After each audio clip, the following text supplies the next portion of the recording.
Hi, how we doing, everybody? Welcome to the show.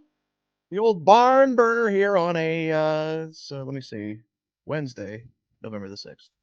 I believe that to be accurate. How we doing, everybody? It's a cold one out there, Dean. I slipped on the dock again. Oh, jeez. Ouch. I got to get those spiky shoes that the trainers wear. Yeah. Or like some rubber hockey matting or something, like the stuff they'll have at the. I would save the dock too over the winter while the boys get their blades on. Have you worn those? Because you're talking about the shoes with the yeah. Each toe has its own little deal there. I had those years ago when I went to Australia the first time. Got them in Australia, right down under. Yeah, those are a little disturbing. I've never really know what to think about those. I don't know either. Yeah, I don't know. I mean, maybe there's major health benefits to your feet. I don't know. Maybe I would not have feet if I wore them. I've heard debates about this. This is an odd start for us, but I've heard debates where maybe barefoot is better for everybody. I've been told barefoot's a good deal. You did very well with bare feet for thousands of years, I'm told. Shoes are a very recent invention, I believe. I wonder what the thought was when the first person. I think I'm going to wear something on my feet. What are you talking about? Well, it's those hot lava rocks, Dean. Yeah, there's temperature and there's sharp objects in that. I'm thinking, you pussy. What is this? What shoes? What are you talking about? You guys walking. What is that? Yeah, what have you got on your feet? Hey, sweetheart, what's going on over there? I'm guessing that's how the conversations went back. Who invented the shoe, Jack? Can you find out? Bill Zapato. Bill Shoe Williger. Hey. Something like that. Yeah. Retro. Big night last night. Pizza, wings, Flames win. Trump. What a day. Coronato. Oh. I believe Trump did win. That's the comeback kid. Coronato. 45-47. That's right there for you. I said we were talking before we came on. 45, 46, 47, but yeah. I had to 47. I had to stay up. The old the network there said Trump's going to talk. I'm going to have to stay up for this. He never disappoints. He's a showman. Did he do the listen to 10 songs in a row and just dance, or did he address some stuff? What did he do? There was no dancing. I was really ready for the home stretch. I was for the thing there to get her going, get the crowd going. Talk. But no, the people were wound up, and his speeches are so awful. Well, his speeches, they're wildly entertaining. It's just from what perspective are you looking? They've never seen anything. The greatest comeback they've never seen. You're like, okay, this is the one where he finally just actually says something good and direct, and it's clear, and it's like, no. Oh no! Yeah, damn no. it! It's like there's a prompter there, and it's being fed with something, and now he's off prompter. Now he's freelancing. Now, okay, this feels like it could be prompter. This feels like it could be the prepared stuff. Oh no, now he's riffing again. This is. I was wondering how many people he wanted Bryson DeChambeau to come up. He had Dana White going. It's like this is really something. This is quite something. Oh well, we're not going to talk about that. It is. I want to say because I said it at the Richmonds last night. I said the best part of any election in North America, because that's what we somewhat pay attention to, is to flip back and forth between all the different networks. Yeah, and the different slants, takes, enthusiasms, despair. It is quite a roller coaster. Yeah, there's. Varying, it feels like a lot of emotions, an emotional night for sure for a lot of people. But and that Coronato, and I'll tell you what, hey, good player, Matthew Coronato, shoot the puck, kid, keep shooting that puck. Flames looked like they were dead to rights. They're down in the third period, but wait a minute, down 3-1 at one for. Wait a minute, is that offside? Is that the cheater came in offside? Yes, he did. Okay, cheater. 1 goal game. Oh, we're gonna tie that son of a gun, and then. It's overtime. Let's take a look at the tying goal, because this is late stages of the third period. 17-14 of the third period.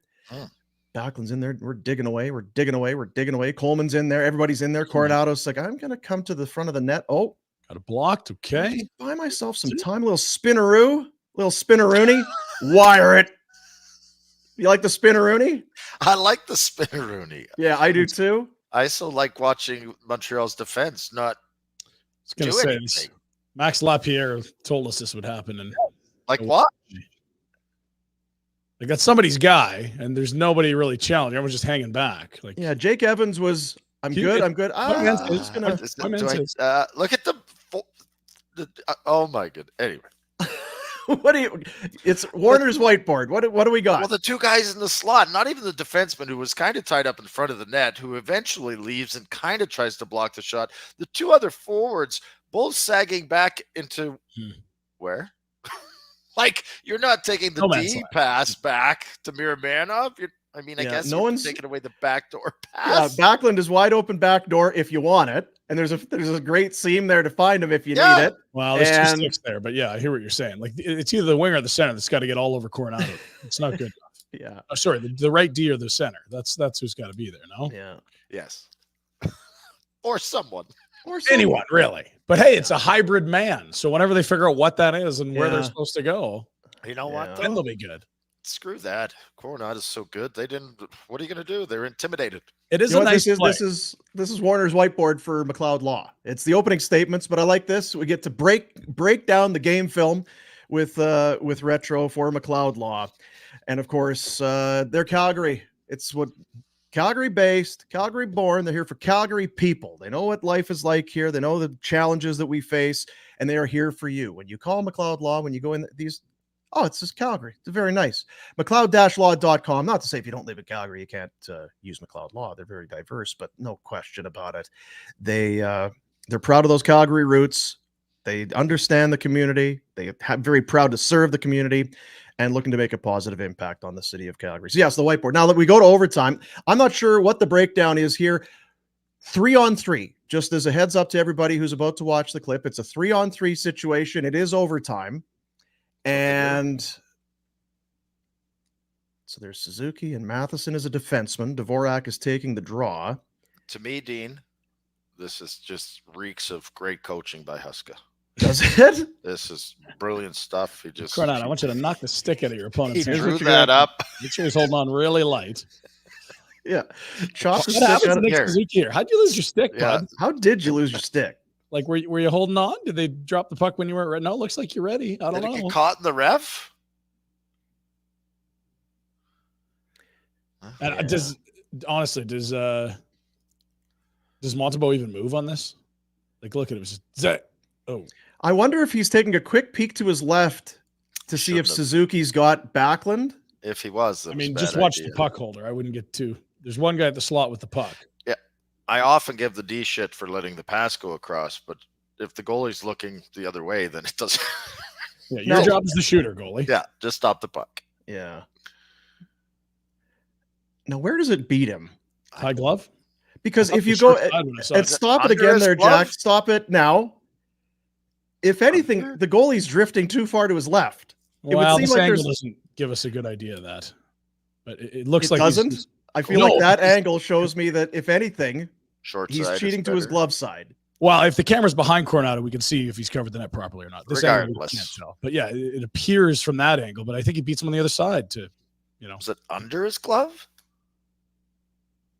It would seem like if there was room to beat him, it might have been blocker side, but he still beats him somewhere. Is there a chance it goes off of the skate of Matheson It's the typical if your guy scored, one hell of a shot. If your goalie let it in, what are you doing, dude? Well, and wrister from the top of the circle. NHL. Does he see the release? Because you got the diving foot in there in front of the shot. That's right. Yeah, that was the Don Cherry thing. He's like, if you're going to block it, get out of the way. Get out, see it. Let him see it. You're distracted by that. But to your point, and we talked about this last night on Afterburner. This had the potential to be a game that Flames fans wouldn't have been totally jacked up about. They had a good start in the first period, and then they kind of fell asleep, and then they came back. But there was a shorthanded goal they gave up. They gave up a power play goal against. They were down 3-1 with the fortunate goal called off. Shout out Jamie Pringle. Yeah, could have been one of those nights. Oh boy, Montreal wasn't very good, and they win. It does make you wonder about the long term of this all, right? Because it's like Montreal's in year 3. They don't look like they're a lot closer than they were in year 2 or year 1 in a way. And the Flames are kind of not really tearing it down that far because you still got pressing Pinder that you bring that up. Well, no, I mean it's just I'm not. No, but a good point. No, it is. No, so what I'm saying is they're much more competitive than Montreal was when they started to rebuild. That'd be my assertion. But the challenge is that let's say you're aiming to be good in 3 years. Like, how much contribution are you getting from Huberdeau, Kadri, Backlund at that point? Even Uyghur should be at an asset in decline. So they kind of, with this 7-6-1 start, feel like, you might be handing a pick from 11 to 20 to the Habs this summer, and that's not what this team needs to do. Big picture. And granted, they're without Slavkovsky because they bottomed out. They got a top pick and they got a number whatever. 1. He wasn't playing. Reinbacher isn't playing. So there's some high draft stock that they have invested in that was not there. I don't watch a lot of Habs. We watch this one game, but to your point, that doesn't feel like they're not coming. Even without watching, that doesn't feel like a team that's knocking on the door as a impending powerhouse in the East. No, and there's some nice pieces you'd love, but it's I don't know. And the Flames, I sort of thought, okay, they were 9th from the bottom last year. There's a really good chance, like Ottawa's got to pass them because Ottawa, there's too much talent for that to fail again. They changed their head coach. They finally addressed their goaltending. Ottawa drafted ahead of them. They're going to pass them. Utah picked ahead of them. I think Utah's going to pass them. Buffalo was behind them actually, but I think they stay ahead because, another year older for the youngest team in the league, the Buffalo Sabres. I thought even a team like Columbus would have a chance to get past them because they don't lack young, talented players. But if you're not going to get past here, you're in great danger of sending a first rounder to Montreal. That could be a very, very high selection. And that if you're strictly looking at being good in fall 27, this hasn't been a good month for you. So it's top 10 protected. That's correct. Yeah. Okay. But again, this is the Monahan deal. You sent a first rounder to Montreal so they could eat the last year of Sean Monahan's salary. That allowed Brad Treliving to go sign Nazem Kadri.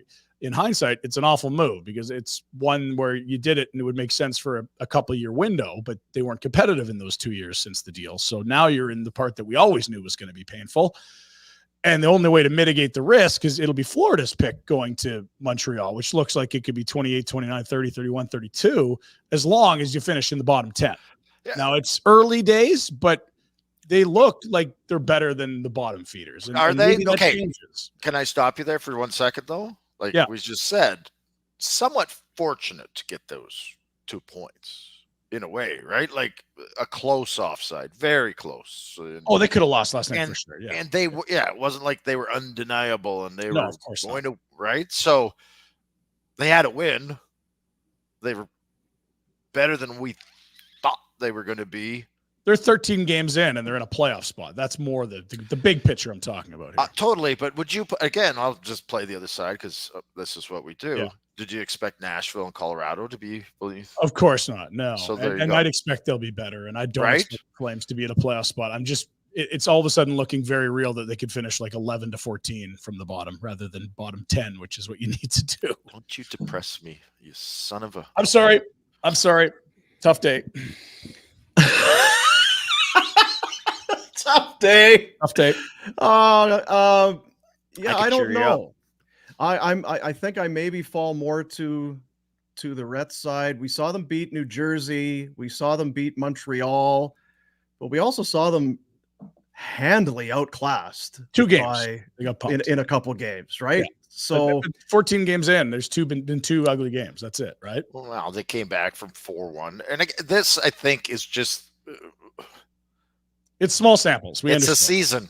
Yeah. It's a season of hockey. You will have a 3-0 win against a team like Jersey. Yeah. You will have a shitburger against a team like Utah. Well, and you look at their wins. One is over Vancouver. Then they beat the Flyers. They beat the Blackhawks. They beat the Penguins. You know what I mean? These are, you beat the Oilers and you beat the Devils, but you've beaten some teams that we expect not to be playoff teams as well, potentially. What happens when you go through when you're going to have to churn your way through the East against some tough teams? We'll see what Boston's got coming up. The LA Kings seem to be playing pretty well. I still think, and again, not looking to be negative, but if you are hoping for this to be a team that's going to be in that bottom? I think they're still going to be there, but I think that there's some things you want to see. Your goaltender played pretty well. You're seeing some of your young guys contributing. Yeah, there's lots of great indicators for the future in terms of your three youngest players had significant impact on this hockey game. That was a really, really great thing to see. And that's really where the focus, I think, is. You can, it's not overreacting to one game, but to say Connor Zary bounced back after maybe one of his shakier outings, to see Matt Coronato arguably play the best game of his NHL career, and to see Dustin Wolf continue to put together really strong starts. He's had one bad start this year. That's it, fellas. Everything else was really damn good. Are we going to get to a point where maybe we have to call Craig and say, hey, you're doing too well, trade some of these guys? Like, we don't need to finish 12th, 13th. Some of them will do it. I think will solve themselves. Like, it's the small sample, but through 14 games, what have you made of Andrei Kuzmenko? Not good enough. I think you can move them. Of course. It's just what your return is. Yeah. The decision tree is walk to free agency and potentially lose for nothing. Trade or you're trading him at this point. And I think there's been clarity through 14 games that, while he's exciting and fun and incredibly high skilled, wildly inconsistent and not a guy that you can pay into your mid-30s at market rate, right? Might be a huge addition to a team that's trying to make a run. That maybe some scoring issues. You're a team that's, oh boy, if we could just add something on the second line, you run into an injury on the wing. Totally agree. So that's going to sort itself out. Anthony Mantha is going to sort itself out. And those are the two big UFAs. And if Dan Vladar wants to keep putting together strong starts, they really love Devin Cooley. That's going to sort itself out. So you're asking maybe they'll trade some guys. I think those three guys, I'd be shocked if any of them are here beyond the deadline. Couple things. Number one, I don't think we need to call Conroy because we know he watches. So if we want to get the message through to him, we'll just do it on the show. He'll download it and watch. And number two, it's Wednesday, so it's time for one of our special guests. Very excited. It was a tough loss for Montreal last night. Ooh. Tough one for the Sens, our buddy. We'll get the inside scoop here. We go to the Insider Hotline, which is a presentation of our buddies at Crystal Waters Plumbing and Heating. You got something going on, your hot water tank? Oh, who do we call? You got a guy. You got some guys. Crystal Waters, your crystal clear choice for home comfort, plumbing, heating, whatever. It's the mechanical heart of your home. Just put it in their hands. Just say, here you go. Just please take care of it. It's not I don't know what I'm doing. Just please point me in the right direction.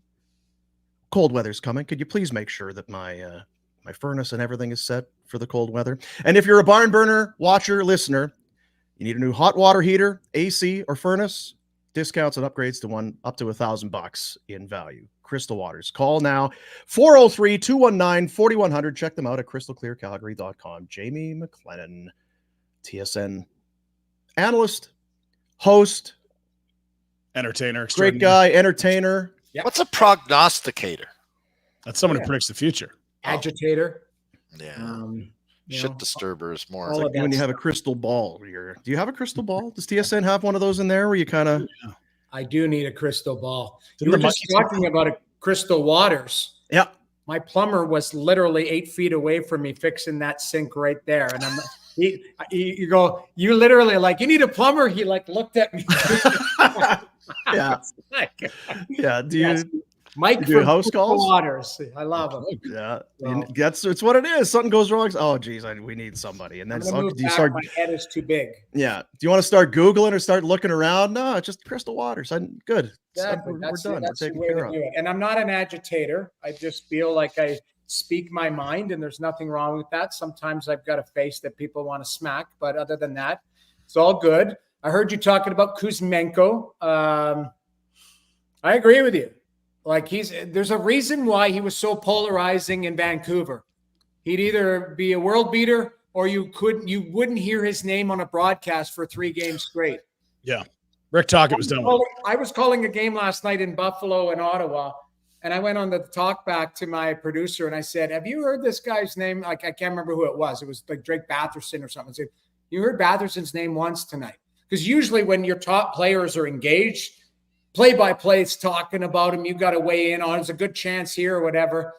There's nights where I watch the Flames. And I'm like, that Kuzmenko, I haven't heard his name. You don't hear Abs say his name once, or Here, great chance by Kuzmenko. What a pass. What a defensive play. You don't hear him in the meat of the game, which is concerning, but I do agree he has value.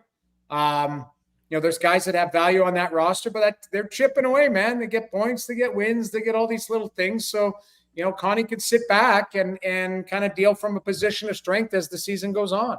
Yeah, peak pain is 11th from the bottom. That's if we're being fearful, then you're sending the 11th pick to Montreal.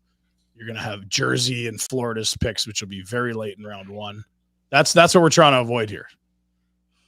Yeah, well, I think that's what you're trying to do. But at the end of the day, for Connie, he's got some young players that are pushing through at the Coronato. Obviously, it's really nice. Zara, you mentioned, making a bounce back game. Like guys like that who are just learning on the job.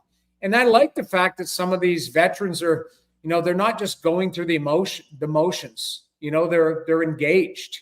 And that's helping these young players, kind of be pros and see what it's like daily.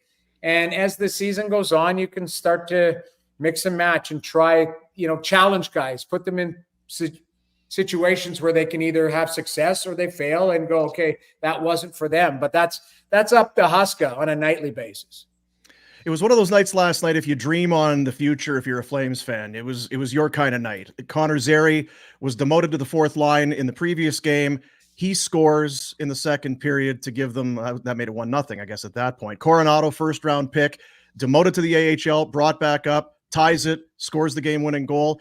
And for Wolf, he only faced 23 shots, but 15 of his 21 saves were in the first period. It was kind of a shooting gallery. He's been really good.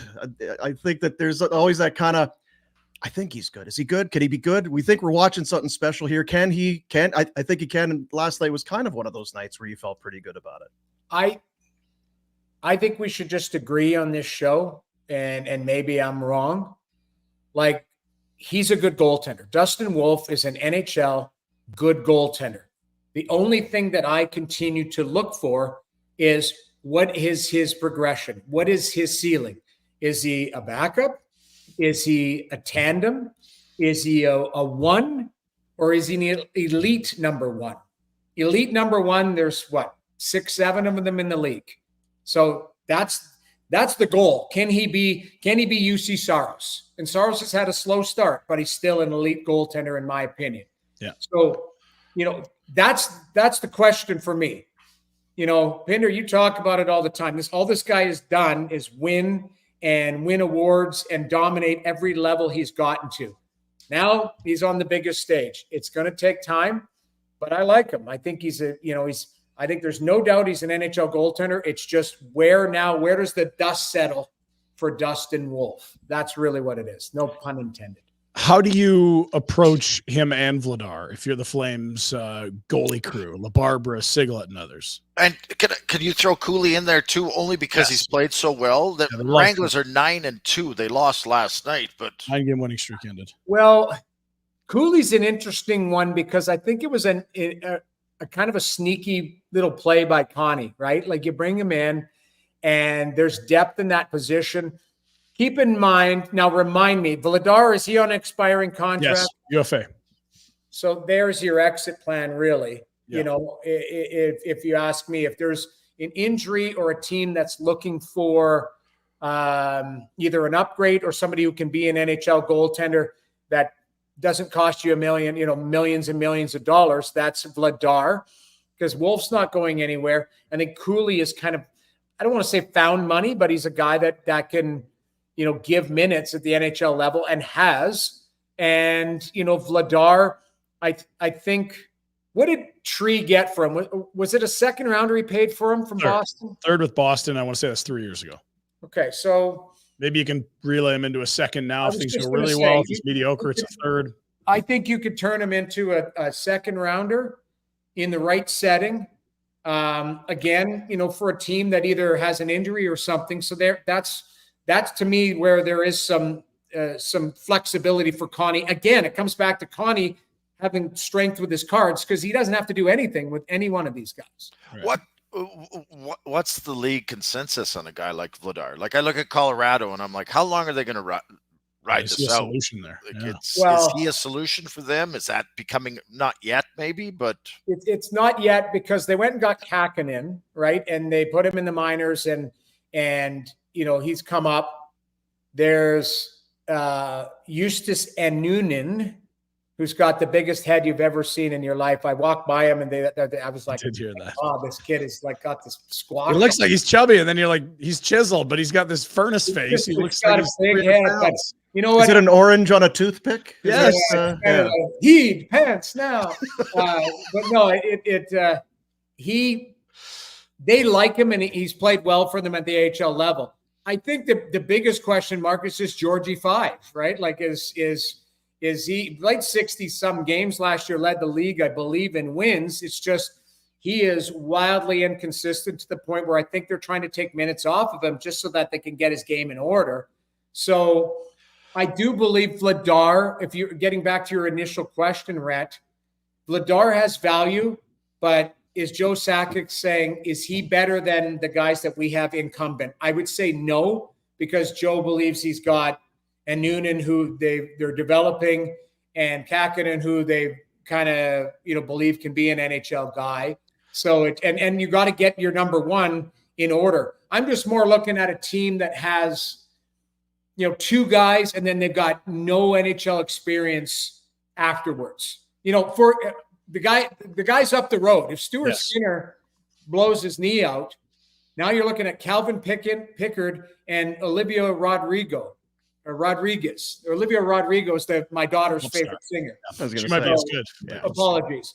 But Oliver Rodriguez, and he didn't look great in the preseason. So all of a sudden now, if you're looking for a veteran guy, that's where Connie has got some leverage and goes, I got a guy who can play, and he's not going to cost you the king's ransom, but it will be a second rounder or a live player of my choice. Okay, so then back to the original. How you understand that you can really work on shining this jewel as an asset at the trade deadline in Vladar. You can also see what you can learn about Dustin Wolf in his first full season in the NHL, where he's actually got a shot at winning a job. Are you comfy just alternating them unless there's a superlative performance? Because that's what they've done. They've alternated, with the exception of after a Vladar shutout, he started back-to-back. That was the only consecutive starts we've seen all year. I'm comfortable with it because I'm looking at the big picture. And the big picture is, what is a magic number for Dustin Wolf this season? Keep in mind this season, if there's a stepladder of progression, you don't have to force feed 65 games on him and go, oh, you know what? He's not a 65 game starter. Maybe the progression is by the time he's 27, he will be a 60 game starter. So do you build it up and get him 45 this year? Can you get him something with a 5 in it? So I like the fact that they're going back and forth, because what you're doing is you're keeping it very competitive, which it is. You want guys fighting for the net. You don't want it to be, hey, it doesn't matter how I play, I'm going right back in. That luxury is only for 6 to 8 guys in the league. Everybody else should be fighting for the net, because for the most part, the league is tandems.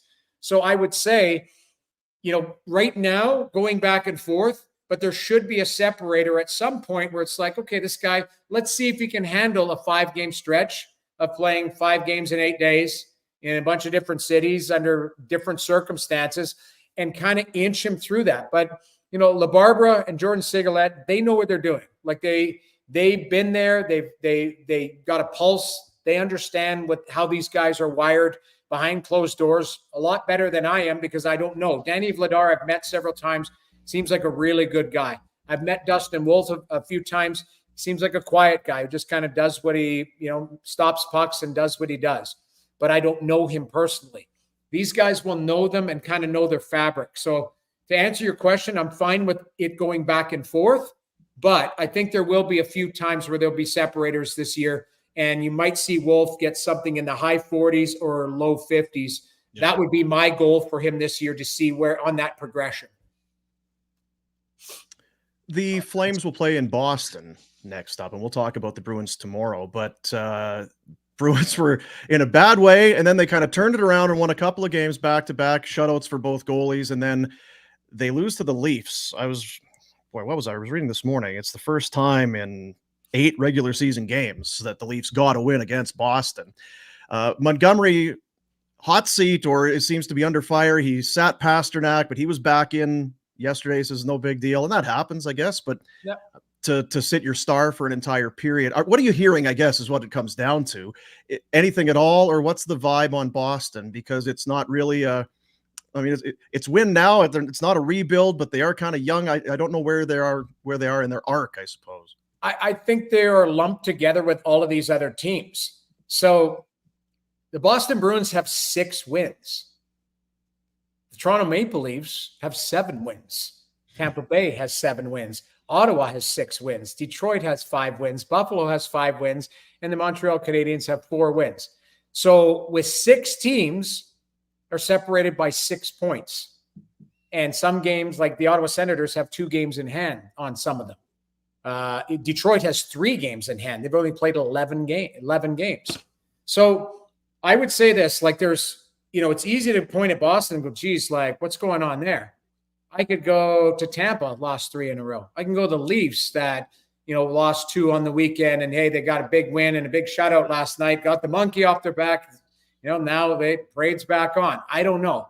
I think, these teams, the one thing I always point out, there's more organizations that have won the Stanley Cup in October and November. This is what it is. Some of these fan bases are like, yep, that they're destined to do this. They're destined to do that. So I would say to Boston, to all of these teams, Ottawa, Detroit, Buffalo, the Leafs, Tampa, you need consistency. And I haven't seen any one of those teams that have found their game on a consistent basis yet. Now, the season's still young. For the most part, we're looking at 70 games left. We know what it's like the first month and a half where your habits aren't there. Some nights you look like world beaters. Some nights you look like, hey, we're out to lunch. So I look at Jimmy Montgomery being on the hot seat because there's an expectation in Boston. But I would say Detroit has that expectation. Buffalo, Montreal, all these teams that are trying to take that next step and chase down the Tampas and the Floridas and the Torontos, and I include Boston in there. So I look at the Atlantic as I think this is going to be a dogfight. And you can't lose 5 games in a row if you're in the Atlantic because you will be at the bottom. And you win 5, you might get that separator and might be up there, kissing up against Florida, who, doesn't seem like they've taken their foot off the gas here at 9-3-1. So that's the most interesting thing for me as I look through the league, and a team that's won 7 games feels superior to a team that's won 6. And you're like, okay, you're one bad weekend away from being, kissing up against San Jose, who's got 4 wins now, so it's way too early for me to be, it's more about the internal expectation. Very level-headed take, Noodles. Very level-headed and common sense. I'm not sure how I feel about it. Frank said it too. This is just going to be the Atlantic this year. Like it's just going to be a lot of pressure and rotating chairs outside of a couple. And there will be fan bases that will be on fire and losing their what, because you're like, what's going on here? You wake up one day and you're out of the playoffs. You're in a wild card spot. You're in a top 3 spot. And you know what? This market will be like that in Toronto. I think it'll be like that in Tampa. It's certainly like that in Boston, because I think Boston just comes with this like, hey, we expect to be a top tier team every year. They've just got this, I think it's on Twitter or something that one kid that's been to how many parades. Yes. It's actually gross, right? So that's you go into New England, there's that expectation. It's like, that's what we expect because we see winners every year. So I think you look around the league, they're outside of Winnipeg, I guess, LA 8-3-3, but the guys up the road, they're 500 and it looks like McJesus might play tonight. I thought I read that, but yes, either way, nobody has found their just niche of it. Hey, we're dialed in and this is the way we're going to play all season long. It's still been a roller coaster up and down outside of a couple teams that are at the top and a couple teams that are at the bottom. Senators took it on the chin last night in Buffalo. You were there, as you mentioned. Yeah. Good. What is it? Good at home, not so much on the road. It's they're one of those teams, and Ryan kind of brings it up. Where are we at? because you've been rebuilding. You get some high picks. You get some exciting young players. Get the goalie. But you get the goalie, but the results kind of seem the same. Again, early. Do they give you any kind of confidence, or what do they give you that kind of vibe that this is a year that they do make a charge and a real threat at a playoff spot? The only reason I would say yes, that they give me a different vibe, is I feel like this year we'd be speaking, like a year ago we were speaking, they're 6 points out of a playoff spot. Like they were always, like they've always had dreadful October and Novembers. Chasing. So you're never in a position where it's like, and then they come on near the end and you're like, boy, you know what? We ended up with 82 points. So now, you know what? Next year it's going to be 90 and we're going to be a playoff team. And I always say, well, who's coming out? But maybe it's Boston this year. I don't know. Maybe, Matthews stays out longer and it's Toronto. Maybe it's Tampa. Like, I don't know. But somebody's coming out, or there's going to be a fifth team from the Atlantic and only 3 from the Metro. But I will say this, like Ottawa has a lot. They look different this year. And what I mean by that is they're more mature. Tim Stützle I think he's got 16 or 17 points now in 11 or 12 games. Brady Tkachuk has had a nice streak. The things that were hurting them last year in a few losses this year have creeped up. The inconsistency, the game within the game. So I'll give you an example. Last night, I thought early on the Senators were the better team. You're playing against a very, very struggling Buffalo Sabres, a desperate team that had lost 3 in a row. So you knew they were going to hit the ground running because Lindy Ruff, benched Samuelson. He benched Yukiharu or whatever, the defenseman, right shot. So there was turmoil going on there. You knew Buffalo was due for a big game. So Ottawa starts really good, and UPL, the goaltender, makes some big saves early. And then if you look at what Ottawa struggled with, starting periods. They start the second period, they give up a goal 17 seconds in. You barely, coach is barely on the bench, and they give up a goal. Early in the third period, it's 2 goals in like 23 seconds. Game's over. You can't win games when you drop the puck and you're chasing the game. So, and the other thing I'll point to was last night in a vacuum, Ottawa's got a really good power play. They were 0 for 3 last night. You got to score in your power play. And their penalty kill, they gave up 2 goals on the penalty kill. So special teams, you go throughout the league. If your special teams stink, you're having a tough time winning games or getting points in this league because everybody 5-on-5 knows how to play. Just not a lot of wiggle room for teams like that, right? Like you say, tonight it's a goalie wasn't sharp. Yep. Then the power play wasn't good. Our PK wasn't strong. We weren't ready to go. You just got to be so consistent, and things have to go right on a nightly basis when you are one of those teams. And the league's kind of full of them. Even the good, even the what we say the great teams, the good teams, they struggle with it. So it's hard to now Buffalo. Lanova, some wings, a little pizza. No, I didn't. I literally went down yesterday morning. I had like too much on my plate. I didn't even go to morning skate. So then I just went in.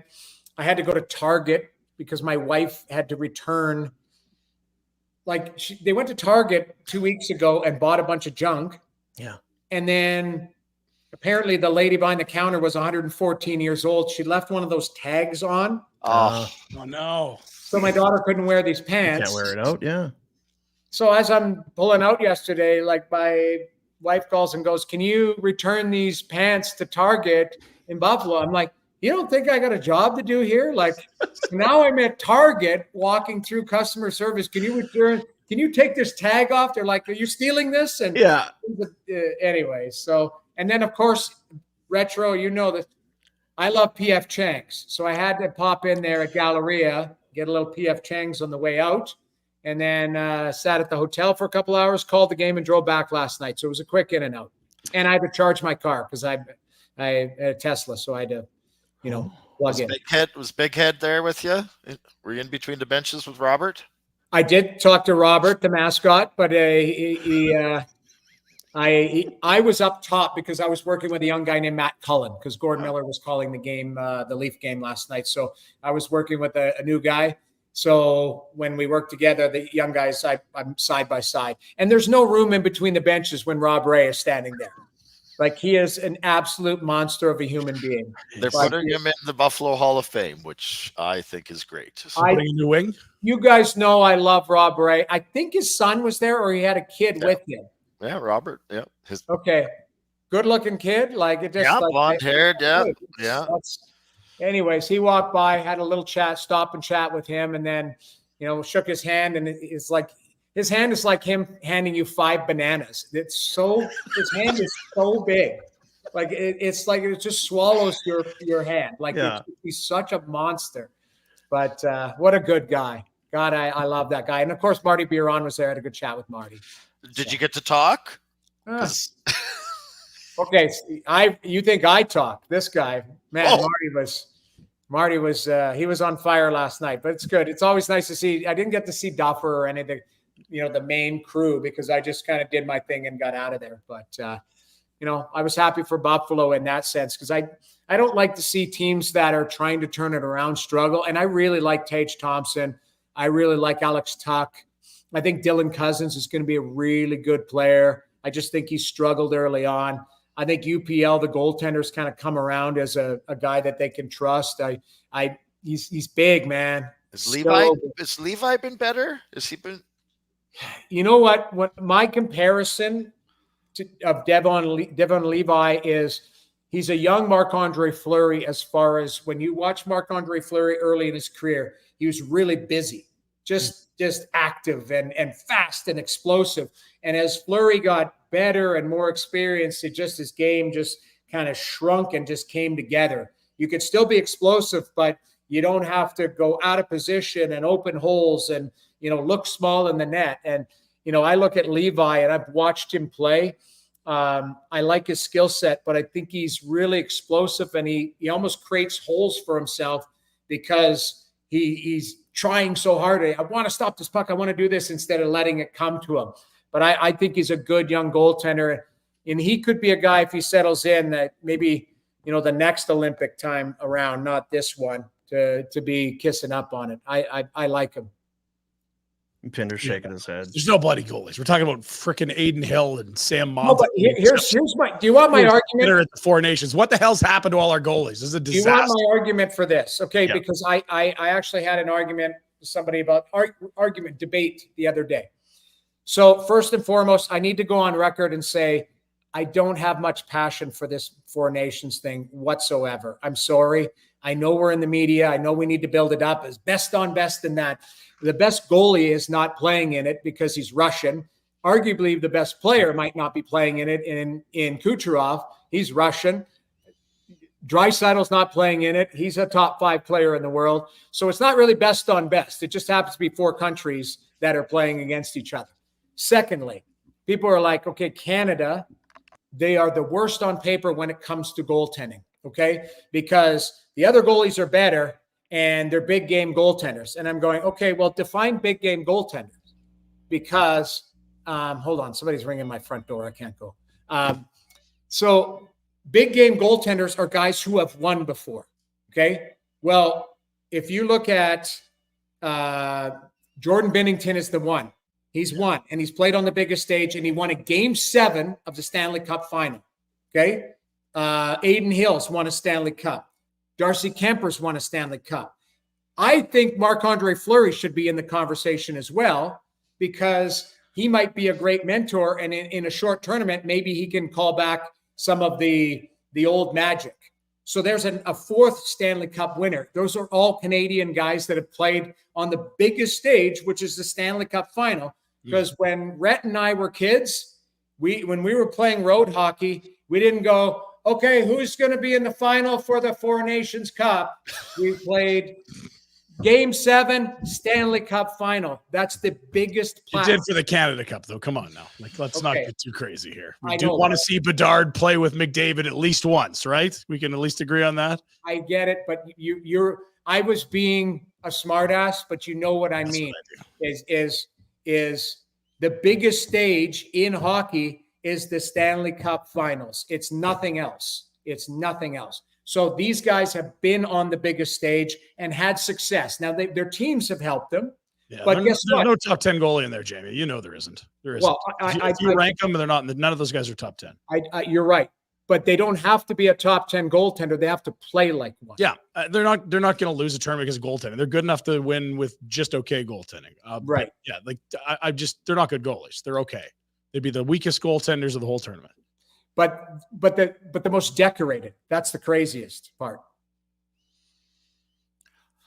Right, like technically the most decorated. Sure, yeah, their team awards were good collectively. I don't want to cheer for Jordan Binnington. He seems like a Richard, right? Like Adin Hill was gotten for a 4th rounder. Things happen. Like I get it, but you know what? Like, it's sexy. So you need McDavid and Crosby and You need, and as Bedard. Canadians, we want the best players and the best goalies and the best defensemen and not like.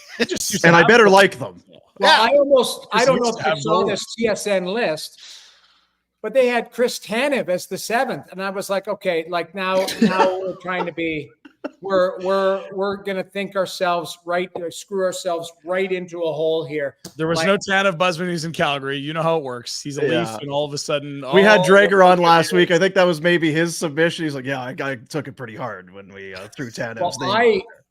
Okay, so I missed the day on my show because I was calling the game, and I came back, and they're like, "Oh, we're going to go over Craig Button and Mike Johnson's list and Chris Tanev." I was like, "What?"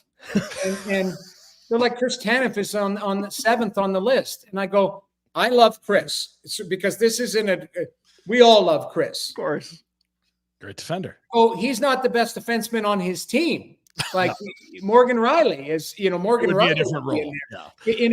In a tournament where you need to be high paced and skate. And I understand that if you're doing the Rob Zomner pick at, hey, we need a penalty killer for the Olympics, then let's do this.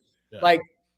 But I'm like, I could think of 5 guys just off the top of my head that I would place in front of that. So again, if you're, like Rhett, going back to Rhett, if you're choosing the best of the best, doesn't matter where they slot. I agree with you, Pinder. I agree with you, Rhett, as far as, the goaltending would be 4th in this tournament out of 4 on paper. But my argument is still the person came at me saying, well, they need to have, this is the biggest stage. They need to have success. And I was like, well, they kind of have. It on paper, none of them are a top 10 goaltender right now.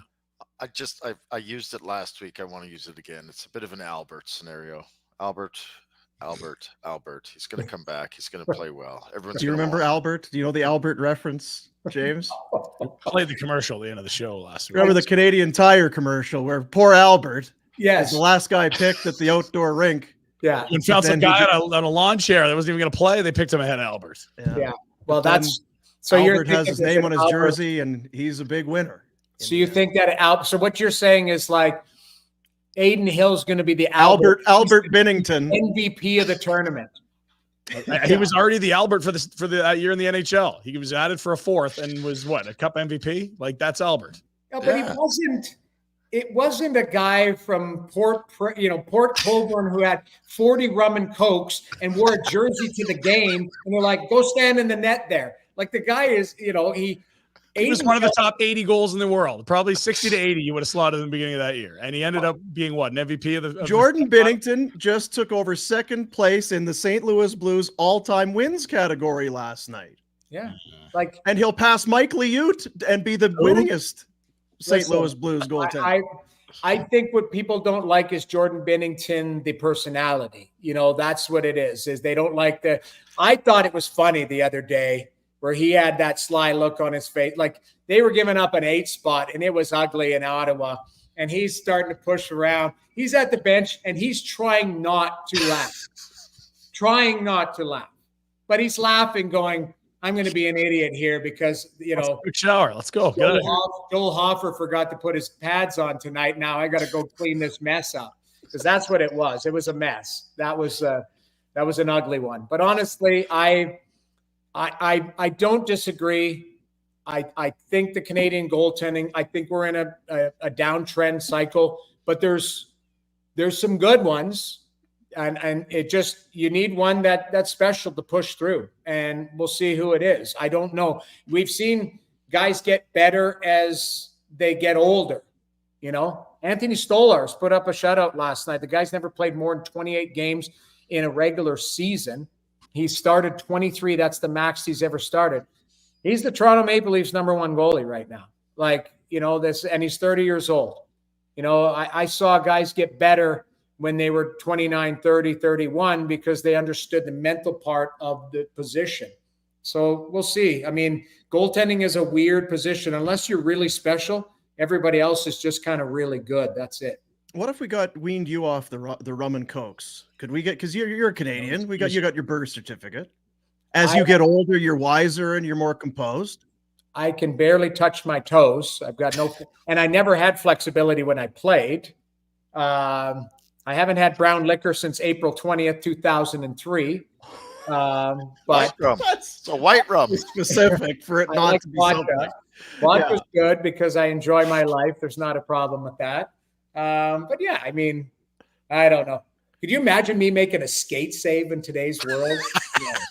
Get out there. I'll never forget this. This would have been 2003, 2004, something around there. I was playing for the Flames, and it was the second period. We were playing the LA Kings, and somebody went to shit, like Ziggy Palfy or something, took a slap shot from center ice. And I just stood there and I directed it to the corner, kind of like just rolled my stick and with my skate out and kicked it to the corner. And Robin Regeer was coming back to get the puck, and he screamed, "Skate save, old school hockey." And I laughed because I was like, oh my God, I just made a skate save. Now, this was 20 years ago when they were still just kind of inching their way out of the game, because Marty Brodeur, I think, was still making them. But man, oh man, I'll never forget that as long as I live. Like Reggie screaming that as he was coming back into the defensive zone. Skate save, old time hockey. I'm like, yeah, pretty much did that. It was a shot from so far away. I cleanly made a skate save. Heel toe and away we go. Exactly. Get that heel out there.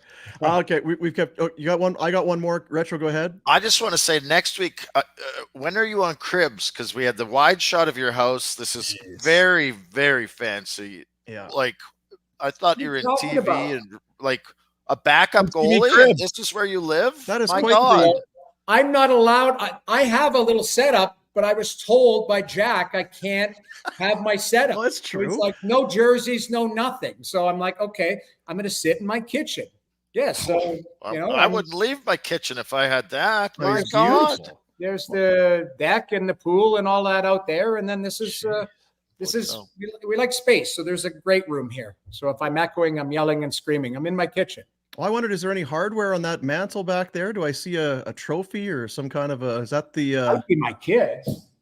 I don't know. I have like my office over here. Yeah. Like but my office has a jersey in it. I'm not allowed to. I know. I understand. I don't think it was a shot on the back. It was just you have it's a lovely Very home. fancy house. Yeah. Yeah. I'm jealous. You got to save. It's not how much you make. It's how much you save. That's what it is, right? It's a hard one, Send me some of those fancy water bottles and get off our there show. it is We gotta again. go. Yeah. Come on. I'm sending water bottles. You never send me an address to send them to. Oh, That's the Don't talk to these guys. You have a very low chance of. Yeah, it's tough. Talk to Jack or I if you want Yeah. I something. don't even know where that guy lives. And Yeah, you take the shit and abuse, but then you go and try and make good on us. Well, I don't even have what I need. And now, because I gotta let you go because you've been keeping you a long time. I need to know another very important question. PF Chang's. I get a lot of people don't. I love it. I get it's a chain. I love it. What's your order at PF Chang's? Okay, so I've kind of done this greasy order lately, which is so everywhere, because I was in Denver last week. There's a PF Chang's, and I order through Uber Eats all the time. But I order kids portions so I can get more of them. So I go with the kids fried rice with chicken because it's just egg, chicken, and the rice and some teriyaki. There's no onions. I don't like any of the nonsense. So it's just, that's what it is. So I get the kids chicken fried rice. Then I get the Mongoli beef. I asked them for extra well done, a little crispy. Ooh. Okay. But the kids portion of it. And then I get a kids portion of orange chicken. And that's my go-to. All of them come with rice but I like the fried rice. It's a little too much to eat for lunch, but I like to just mix and match. Sure. That's what I do at PF Chang's right now. And do you try and sell it? Oh, thank you. The kids are going to love this. The kids, they just love PF. Embarrassing. Like I do this a lot when I'm on the road, is I will order off the kids menu because I have the palate of a 4-year-old. So yeah. I'm like, can my son get some chicken fingers and fries? And then they're like, oh, like dinner for 2. I'm like, no, just for 1, just bring up 1. Like, and then the person comes to the door and it's just me standing there. And I've ordered chicken fingers and fries, and it comes with popcorn and an apple instead of anything other. That the Westin, they have a good Irish menu. It's how many sets of cutlery do you need? Just 1. I'll eat with my hands. It's fine. My kids, the kids chicken fingers, they can just use their hands. That's what I do. It's kind of a greasy move. It's not me being cheap. I like that food. It's plain and it's simple. You start messing around with adults' food and they're throwing onions and tomatoes and nonsense in there. You're like, what the hell is this? It's all dressing and garnishes. I don't like. Always like we used to go to the Mongolian grill, rice and sauce and meat. Well, I wanted my picture on there, but you'd have to order like $50 worth there. You shouldn't do it. You have to sit there for 3 weeks to get your picture on the wall. It's terrible. Like, what do they weigh it? They weigh? Yeah, that's how you pay. Is how much it weighs. It's like, oh, that's 1.8 pounds. You just ate of chicken and rice and vegetables or whatever they put in that. It was. But it would make you think because you're paying by the weight. They're going to weigh us. Okay, what's the best bang for my buck? What's delicious but is yet light? Teriyaki sauce. Yeah, don't put too many sauces in there. It's going to weigh. They condemn that place. It's not there anymore. I think that's Sunterra now, isn't it? Yeah, it's gone. It's something different. I don't know what. Yeah. It's bad. All right, great stuff, Noodles. Appreciate you, buddy. Have a great one. You bet. There he is. It's on the Crystal Waters Insider Hotline, 403-219-4100. Check them out, crystalclearcalgary.com. Crystal Waters, plumbing and heating, your crystal clear choice for home comfort. It's putting a brave face with those goalies, I tell you. Like, I'm looking back. Last best on best, 2014. Luongo, Price, third stringer was Mike Smith. Like, I don't think I don't think he's trying to say that it is this. He admitted that it's obviously. No, I know. Yeah. And I just wanted, no one's giving me a good answer. What the hell's happened to us developing goalies? It's been like 10 years. I don't know that there is. Yeah. I don't know that anyone can give you an answer. Has it. Yeah. I think. Why are we falling behind the rest of the world developing goalies? I don't have the answer. I think. Well, do kids want to be goalies? Yeah, do parents want their kids to be goalies? Is it more exciting to score highlight reel goals and like do you get more excited about Connor Bedard and Connor McDavid or is it goaltenders? I don't know. That's changed. I don't see a lack of goalies in tiny small window to the world I have of minor hockey, but I don't know. Yeah, no top end guys anymore. Pinter's pissed. Goalies. He's having a bad day. Wow. No one likes his Four Nations. No one wants to tell him it's going to be great. Like but we just need to start doing international hockey, right? And if the IOC was easy to deal with, then you wouldn't have this issue, but they're not. And so the NHL's not going to shut down their season for 3 weeks to go to the Olympics and volunteer their guys and not get any financial gain out of it. So what you have to do is build a tournament that's interesting. This isn't the finished problem. It's the first product. It's the first step. As long as Russia's at war, it's a political nightmare involving them in tournament. I don't know what you do. Even that being, I loved the Canada Cup, Gretzky to Lemieux, and that's kind of what this is.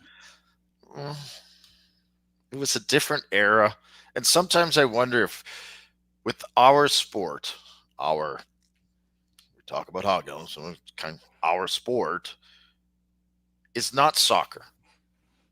The NFL has no qualms about being the NFL.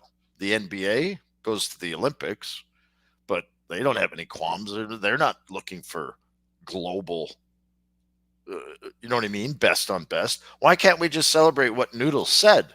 Game 7, Stanley Cup Finals, good as it gets. Yeah, no, I don't think there's a lack of people celebrating that. It's just that we used to have these great international tournaments. Yeah, but I don't know that they can be had anymore, and I don't know that they're necessary. It was epic because it was people didn't used to travel like. People didn't just pop over to Australia. Like the whole world has changed. And that's a weird thing for me to say. Well, you didn't pop over to, but it was different. You didn't know what the Russians were. The Russians weren't playing. That was the thing. Like you had in Viktor North America. Tikhonov, this evil coach, and this team of Russians, the Red Army that they played a different style and they were a mystery because we didn't, well, they all play here now. Yeah. They're all in the NHL. Most part, Yeah, they're all in the for NHL. Sure. And so. I still just think when we, like, how did Vancouver 2010 resonate with you? Was that like a high water hockey moment, or was like, whatever? No, it was, yeah. Home ice, sure. Olympics, Team Canada. Everyone's best was in the NHL then. Nothing's changed since 2010 in terms of guys from other countries playing the NHL. Yeah, but you're talking about a World Cup, not the Olympics. And I hate the Olympics because it's such a political bullshit thing. Mm-hmm. But I do like the competition of the Olympics because of the generation of how long the Olympics have been a big deal. To me, that's a little bit. If you're going to join into the Olympics, I can get behind that. Yeah, I still think it's an odd tournament. It's like women's hockey. Well, it's Canada versus USA. That's not the men's game. There's 7-8. I know. Yeah. Well, who's good? Well, it'd be Canada, USA, Russia, Finland, Sweden, Czech Republic, Sweden, Slovakia. Finland, Sweden are strong. I mean, Sweden won gold at the Olympics. So over the last few Olympics that we went to, who won? Canada won in 14 and 10, the last two. The prior one they won in Utah. Well, that was in 2002. In 2006, they were a disaster in Italy. They went with an old team. Yeah, that was Sweden won, I believe. I just think everyone's time for the Russians. It's not like they've had all the success at Olympics or anything. Fuck. No, but that's kind of my point. I mean, do I like the Olympics? Sure. But you know what we don't like? We don't like the 2006 Olympics. We don't talk about that. It was a disaster. We don't talk when they went to Nagano and sat Gretzky for, do you know what I mean? We reminisce over the wins. Okay, sure. Right. But we just have to understand that, like what 96 or 98 in Nagano did in Czech Republic was incredible. It cemented Jágr and Hasek as legends forever in their country. Maybe the two most famous sportsmen of all time. I don't give a shit about that, though. Well, then you're not going to grow the game globally. I mean, the NHL has to get good at this. It's going to grow their game. That's fine to think that. How are you going to do it?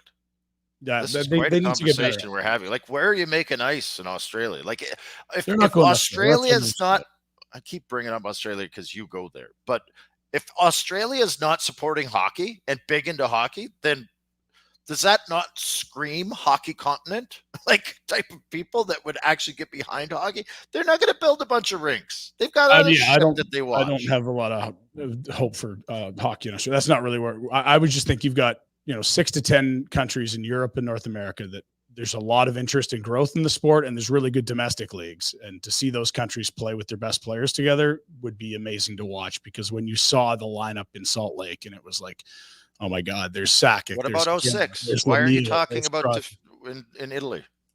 Well, they don't have to win for it to, like, I'm understanding that these tournaments provide great moments. I'm not saying it has to be good for Canada or we should cancel the tournament. That's a ludicrous take. But we romanticize about the wins. Those are the ones that are special. That's why it's good. It's because we won and remember the winning things in sport. Yes. Anyway, I just think hockey is a different animal. It's a different beast. Kids, it is very difficult to get involved. And if you want to make it global, where's it growing? Well, why are they in Finland and Czech Republic already this year? NHL. That's fine, Ryan, but they've already followed hockey. But you're talking about globally. That's not going to make it bigger in Finland. Finland's already into hockey. Well, I mean, it gets you closer to the NHL, Brad. It'll add to your revenues is the plan the NHL has. I'm not pitching this as like you need hockey in the Southern Hemisphere. That has nothing to do with my take here. It's just we have the countries that already like it. Let's put their best players together. I would like to see Canada against Russia. Right now, politically, you can't do it. I would love to see, Sorokin, Shesterkin, and Vasilevsky, Bobrovsky all on the same team. That would be insane, right? Like, you'd love to see it. There's only one because it's best on best. It'd be way better than an NHL game on a Tuesday. That's why. You'd have Bedard, Crosby, McKinnon, McDavid on the same team. Holy shit. I guess those are just I'm fine with it, but I'm not frothing at the mouth for it. Well, and you know what? And I mean, I'm not. It feels like we're ganging up on Ryan. I don't think I guess we're not the guys. I've never been really jacked about it. I was jacked when they first got into the Olympics. Salt Lake, Jerome, Sakic, that whole thing. That was very exciting because it was fresh and new and we hadn't seen it. And then they kept doing even the one after the golden goal, which was the one where they just ran roughshod and just beat everybody and they won the gold medal. It was like, oh, they won the gold medal again. 06, they got pumped. It was like even that one was kind of okay. Well, it wasn't as good as the last time. I remember throttled. They were no good. I remember we had we're gonna get we had the kid hockey team. We're gonna get them up early. We're gonna have breakfast and we're gonna watch the gold medal game. And they won the gold medal game. It's like, yeah, okay. So they won the gold medal again. But I'm not looking to. It's not I'm right or I feel like there is a lot of meh sentiment towards it. Like Jamie kind of brought it up. Yeah. So I don't know what to. I liken it to the Olympics. Everyone's always down on the Olympics, and then as soon as the anthems are played and you see the athletes, everyone. If it's the Olympics, it's not the Olympics. Yeah. I mean, Four Nations. I went and watched Iggy and Kipper play against each other in Toronto. What was it called then? The 04, 05 World Cup lockout. of hockey. Yeah. Or was it during the lockout? Just before the lockout. Yeah, I don't know. It was a made-up event by the NHL trying to do what you're saying, best on best, and it was sold out, but no one's getting tattoos, right? Like, yeah, and as you said, like there has to be history behind it. So the first Olympics, one, absolutely. I can get behind the Olympics because of the history of the Olympics. If this was a Canada Cup with the same trophy and the same jerseys, and you went to Copps Coliseum and you played the Russians, I think there'd be a lot more interest than what there is now. But you have to start somewhere. I think there would be interest, but not like it used to be. This is not the bad old Russians that we didn't know anything about. And the Red Army thing was a part for sure. Yeah. The other thing I think we've missed on is I think the two best nations in the world at the sport by a mile are Canada, USA right now. The USA participation in the league by players is higher than it's ever been. And I think we've missed out on a decade of what could have been incredible rivalry. Like, even if it's just those two and you say Sweden, Finland, do your own thing, go to a European tournament. If you had a Ryder Cup, Canada, USA, every 4 years, I think it would be unbelievable. Because you start building those rosters, there's no weak sisters. There's no, like, how's this guy? Well, what's the motivational fact for these guys? Like, if it's not an Olympic gold, it's just a best on best. You're going to have to, like, I was actually going to ask Noodles, but we kept him so long. It was, what if you're getting named to this team, are you actually happy about it? Like, if I'm one of the guys that's the sixth defenseman, Tanev, if I'm Tanev, am I going, yes, I get to go to the Four Nations? Or am I going, yeah, hello, beach in Mexico, here we come? Like, and I've been there. I've been in rooms with guys. And I'll tell you what, 90% of them are going, fuck, I wish I could go to the beach. And no one felt that way about the Olympics, right? So that's what you have to get it to. You got to build it to that. You're not going to build. It's not the Olympics. Like, you can't. I think you can. And that's maybe where we differ. So why haven't they done it? I mean, I think soccer, like the Olympics mean nothing and the World Cup's everything. You can't start there. But I think your plan should be in 20 years, you don't need the IOC in the Olympics. You have already a best hockey specific thing. You only go to hockey cities. You're not at 2 a.m. in frickin' Pyeongchang or Beijing. Why is the NBA not doing it? Because there's no countries that can compete with the USA. It's not an interesting tournament. Like, who's the second best country in the world at basketball? It's no good. That's why the World Cup of soccer is good, because you got 50 nations that are really good at it. In hockey, you've got that's why it's good. It's because the whole world plays it and it's good. You're talking about 6 countries, which is better than what the NBA has to offer. You could go place, what's bigger globally? Well, I'm saying the tournament wouldn't be interesting. That's all it is. I mean, every time the Americans put a team together, it's the dream. You're trying to make an argument for a tournament that no one gives a shit about it. If it's not the Olympics, you're not going to. The World Cup's great because the World Cup's been going at it for many, many, many, many years. Yes, and that's what the hockey should start trying to build. But they don't have the world playing. You're not getting Argentina versus USA in the final of a hockey tournament. You're going to get Finland again. USA There's against 5 Canada, million USA, people Russia, in USA Finland. against Sweden. Yeah, great. Like, it's not going to be huge. Finland has 5 million people. So how many people in Finland will watch if they're in the final? Like, this is so what? It's 5 million. It's not even perfect. 100 million. Like, what are you talking about? Oh, it's going to be huge. for 5 million people. You're talking about it's going to be a global. So why is it huge for the Olympics? The same Because the whole world watches the Olympics. People that don't watch hockey are watching the hockey final? Probably. Do you watch fucking high jump? Not really. I mean, on Tuesday? Are you watching high jumping on Tuesday? I'll pay attention to the shit Olympics, I don't know do you about. watch it? Yes, you do. Gold medal. Oh, it's on? Yeah, I'm going to watch the pole vault. Why? Because it's the gold medal in the Olympics. Yeah, totally. Oh. Yeah. And so they have the brand, just like Soccer's World Cup has the brand. Like that's what you want to watch. I don't know. I can't name a soccer player from Turkey, but I'll watch when it's the World Cup. Yes. I think we sufficiently beaten this thing to death, Dean. We can move on. Back to you, Dean. Oh, I don't think we have. I feel like we got weeks. When is it coming up? February? We got a lot of time. Well, I mean, look, it's hard to hype because I'll watch once they're on the ice, but it's going to be like to build enthusiasm is tough. It's an event that hasn't really. The thing about the Olympics is that the Olympics was around before, right? And then you're included in the Olympics, so that's why it becomes big to just try and build something off to the side. Lots of other sports do it. I mean, rugby does it. You know, Canada Cup was a thing that worked really well. I don't think it's as crazy as you guys think. Like the WBC has been a tough one. If the Canada Cup was so good, why did it end? That's because they got back into the Olympics. They had the Canada Cup because they couldn't get into the Olympics, and then the Olympics. Well, okay, they're in, and then okay, now this feels real, and so now this is coming back because the Olympics haven't had best on best for some time. Right, so it doesn't feel the same once you've gone to that level, the highest level possible, to then bring it back down and say, hey, this is going to be great. It's manufactured and people can sense it and know. Yeah, it will be until you get the games, and then you'll be like, "This is actually the best hockey I can see," and you might then that's what you need to change people's mind. It has to be a better hockey product than you can see. It's going to be the most skilled players playing together. It's not always the best hockey. A short tournament like that, there might be guys that despise each other trying to play together. Like it doesn't. Oh, for sure. Look, I don't think this tournament is going to be the one that changes everyone's mind. It's not. But you need to start doing something with getting the best players in the world playing against each other on a non-diluted 32-team league to I think show how much talent there is in the game. Like your fourth line would have all-stars in it. It's going to be incredible when the game. But yeah, in terms of enthusiasm, I get why it's not there right now. Like, I get it. What is this? That's the question people keep asking. They've never seen it before. It's hokey. I mean, what if Albert Binnington soils himself in the crease? Then we're really not going to like. Please, someone be better than Binnington. You know what I mean? Like, if Canada wins this thing and people and Canadians are excited, hey, this tournament was great. But if Canada gets bounced, it's like, oh, so there's 4 teams and Canada's this event. Yeah, well, from the league's office, the best thing to happen is for the Americans to win this. That's where you have the most to gain.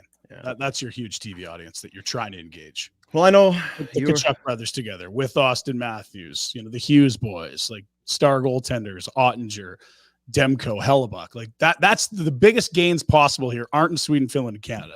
It's if the U.S. dominates. That's the best thing that could happen to the league revenue-wise. I know that's what gets me going for sure is Bettman's revenues. No, but you're wondering why they're doing it. Like, that's why. I'm not wondering why they're doing it. I get they're doing it. I just don't know that it's like, I guess. So you understand what they're trying to call us. I just feel like if that, I don't know if it's not do it or do it with 4 teams. Mid-season. Yeah, it's definitely not ideal, but I still think it's better than nothing. I know you might take the other side of that, but I want to see Canada USA. It's been way too long.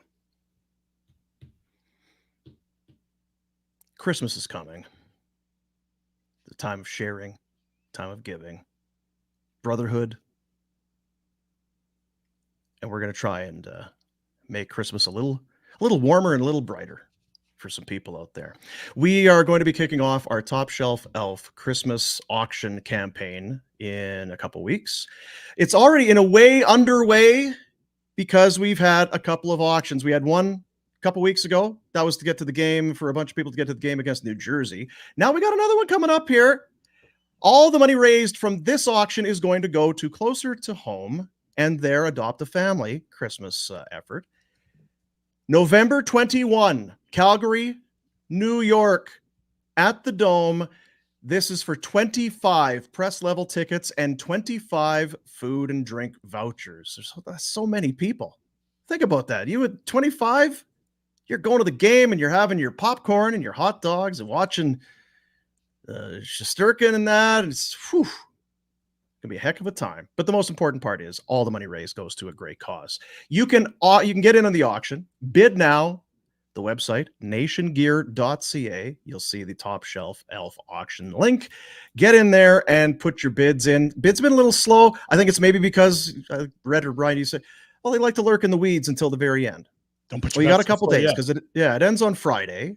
And then we'll get you hooked up with the tickets and the vouchers and all that to go and see the only visit until the cup final of the Rangers in Calgary. On team. That's right. Boy, it'll be a good one, right? Flames have had the Rangers way until last year. I think we'd seen Shesterkin at the Dome get soiled twice. That's true, yeah. Last year, they kind of put the boots to them. You had the Trouba hit on Pelche. The Flames had that rally, and then, a loss in overtime. They've played some fun games lately. Didn't Trouba light up Kadri as well? Yep. There was 2 games last year. Yeah, there was a big one there. Do they like him now again? Trouba in New York, because last year by the end of the season they were really done with him. I think it's more just the situation his salary put them in. He's our captain. He's making too much money. He's slowing down. He's taking penalties. I don't think it's entered like Darnell Nurse territory, but no, I think we all understand that this is done once it ends. And they've got some great young talent on defense. Yeah, for sure. They can Schneider, Keandre Miller, Fox. Yeah. Fox. Boo Fox. Come to the game, Boo Fox. That's been a fun enterprise the last few years. Nationgear.ca is the website. Go in there and get your bids in Friday, late afternoon. I think it's 4 or 6 p.m. somewhere around there. And we'll get you hooked up with those tickets. Thanks to ATB Financial once again for a very generous donation of that prize pack. Let's do the Pinder Report. There was a Flames game last night. We talked a little bit about it. There were other games last night. There are games tonight. The return the greatest player in the game tonight. Back? Not quite. Well, yeah, debatable, I suppose. It's the Pinder Report, and it's a presentation of Village Honda. More flexibility. It's what you need. You go in, you look at the lot. Well, I don't necessarily see. Well, you're part of this Wood Automotive Group, so we can take a look at this, the whole schmear of cars that are within all of these dealerships, and I have access to all of them by just sitting in this one spot. You're my dealership for life. You're the one-stop automotive destination for me moving forward. That's what you'll say. I imagine that's what you'll say. Village Honda, Northwest Auto Mall, villagehonda.com, and they present the Pinder Report. Fellas, last night a victory for the Calgary Flames in Montreal, and a big one for the young future core of the Calgary Flames, if that's what it's going to be. And here's Ryan Pike. If you're what I call a, quote, rebuild optimist, end quote, the Flames' 3 youngest players, Wolves and Coronato, playing key roles in a dramatic road win, has to leave you smiling a little bit. It was a fun one. We were at Richmond's Pub, and there were a lot of Barneys that turned out, and we're quite pleased with 2 points further out of the basement. It's probably exactly that. The great young players on this team making strides that you have to be excited about. We'll deal with the draft stuff later. And exciting plays. It's not like they look good. They were involved in the play. You could scoring goals, big moments. Awesome. I agree with Coronato. I know it wasn't easy for his party to move down the hall to the Wranglers, but it was only one stop. And if he wants to go ahead and be a legitimate top 9 scoring winger, that's a real good place to pick up from the AHL. One of the things, because I know we did the show last night, we never got, but I just reading online and saying, the sentiment being, is this the last time that you'll see Coronato go to the American Hockey League? Is he here and now here for good? You'd hope so, right? I think it would be a significant setback if he did have to go back. Yeah, I'm trying to think of, you just kind of need to. He's past Honzik now, who we'll get to in a moment. Yeah, that's clear. He's past Pelche now. That's clear. And Mantha's hurt. Like, who's taking his job that they have? Like, that's what I don't see the situation arising. And then you're going to get to the deadline, and you're going to be a Kuzmenko and a Mantha later. I think he's around forever, guys. Yeah, you can't disappear. You can't look overwhelmed or like the stage is too big, because then, just no problem sending him back to the American Hockey League. But when you have that shot And I would think you're gaining the trust of the coaching staff. We're seeing them out late stages of hockey games. You hope, like you say, you hope it is, but come on, kid, dig in. We're happy for you. And it had to feel good for him after, like you say, that would have been a humbling walk down the hall. Yeah. And the back line, that's the spot you're going to learn some things too. You're going to play against top opponents, like learn from Blake Coleman. A lot of D-zone starts. If that's a role he can thrive in, that's not unlike the Froleaks, Mangiapanis, and Kachucks of the world. That usually means better things are coming too. There you go. Okay, we'll move on to the next one. It's the overtime game winner. Dean, you had said last night, that's about as fast as you could score a goal in overtime. And you're not wrong. It was originally recorded as 6 seconds. Officially, it goes down to 7 seconds into overtime. Here are the fastest goals ever in NHL history. Kempe, 5 seconds. Nylander, Athanasiou, Ovechkin, Legwand, Sundin, 6 seconds. Then you got Coronato, Beniers, Pacioretty, Duchesne, and Gagne at 7. That's it's tidy work to score 7 seconds in any period. Fastest in Flames history, and like you say, it's tied for second all time. I don't know that you can't do it much faster than that. Be hard. I mean, I'm sure there's some weird circumstances. Like you got to knock the guy's stick out of his hands and then cut through. He's got an empty net. It's a 5-on-3. Puck's got to get to you, and then you got to, Dustin Wolf, another solid night. Here's an interesting little stat. The pike bomb at 5-on-5 this season. Save percentage is our sorting column. Dustin Wolf, 5th in the league. That's a great sign. I know that the penalty kill has not been great, and that's usually where, when it's rolling at 72%, that'll hurt your save percentage a bit. But Dustin Wolf in the sport of hockey 5-on-5 has been excellent this year. Don't let anyone else tell you otherwise. In one bad game, he got torched by what, Utah? Mm-hmm. Yeah. Pretty good. Oh, boy, Wolf. Boy, Wolfie. Standings will start in the West. What do we got for Flames? Well, we got a wild card spot. There it is. They're officially tied on points with Vancouver, who hold 2 games in hand, sit 3rd in the Pacific. Blues are 1 back. They hold a wild card. Oilers in action tonight. They can move into a tie with the Flames with a victory over the Golden Knights, who sit 2nd in the Pacific. And as you had noted yesterday, Dino, they've had some trouble on the road. Yeah, weird. Not surprising they're good at home. They were good at home right out of the gate, and they are again. I think it's the Vegas flu, eh? Yeah, I guess that's what it is. But they are 0-3-1 on the road, 8-0 at home. So maybe it's all maybe it's a bunch of party animals. We don't at home. We got to stay in. We don't go gambling and stuff. But boy, once we get to Winnipeg, when we get to Edmonton, all bets are off. I tell you, we tried to have a good night, but I looked out and saw Portage in Maine. We had to leave. I was at the mall last night. Magnets. They were closing down the mall. They had to kick me out. They are. I was having Eastern a time. standings. Flames will play Boston tomorrow, Dino. We'll have more on the Bruins tomorrow, but they're clinging to the final wild card. We'll see. It's awfully compact in that Atlantic division. That's the point that Frank on Monday and Noodles today have both made. It's just an elite division, and there's going to be some major roller coasters in the fan bases involved. Yeah. It's 2 playoff teams tomorrow. Another Stanley Cup preview potentially. Whew. Here's your schedule. Beyond Boston, it is Buffalo on Saturday, an 11 a.m. matinee, and then it is a troublesome part of the schedule. Rhett's been flagging this one. Home, first game back against the Kings, and then back-to-back out on the road, 2 games in 2 different cities in 2 nights. They'll play Vancouver on the Tuesday.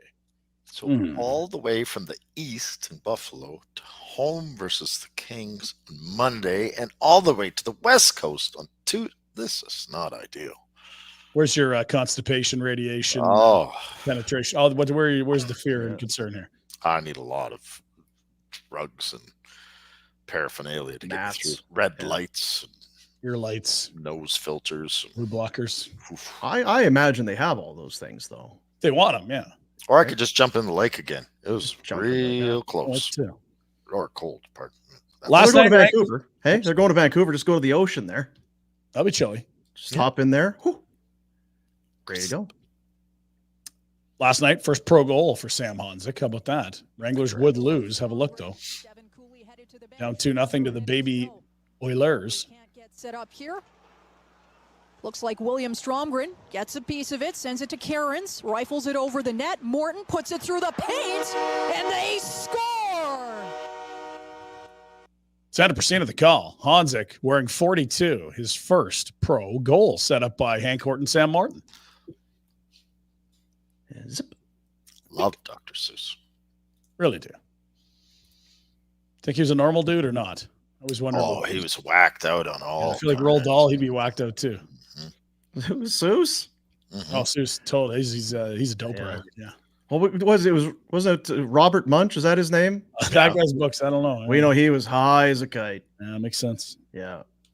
Rafi, that guy. Yeah. Absolutely. Yeah, now, but you know what I'll say? It stops with Mr. Dress Up. Yeah, we can't. No shit talking Mr. Dress Up. I mean, he was hanging out with Casey and Finnegan and some, the tickle trunk. But other than that, seemed appropriate. There was always a stand-up guy. I heard Thomas the Train, huge lush. Yeah. Just massive booze hound.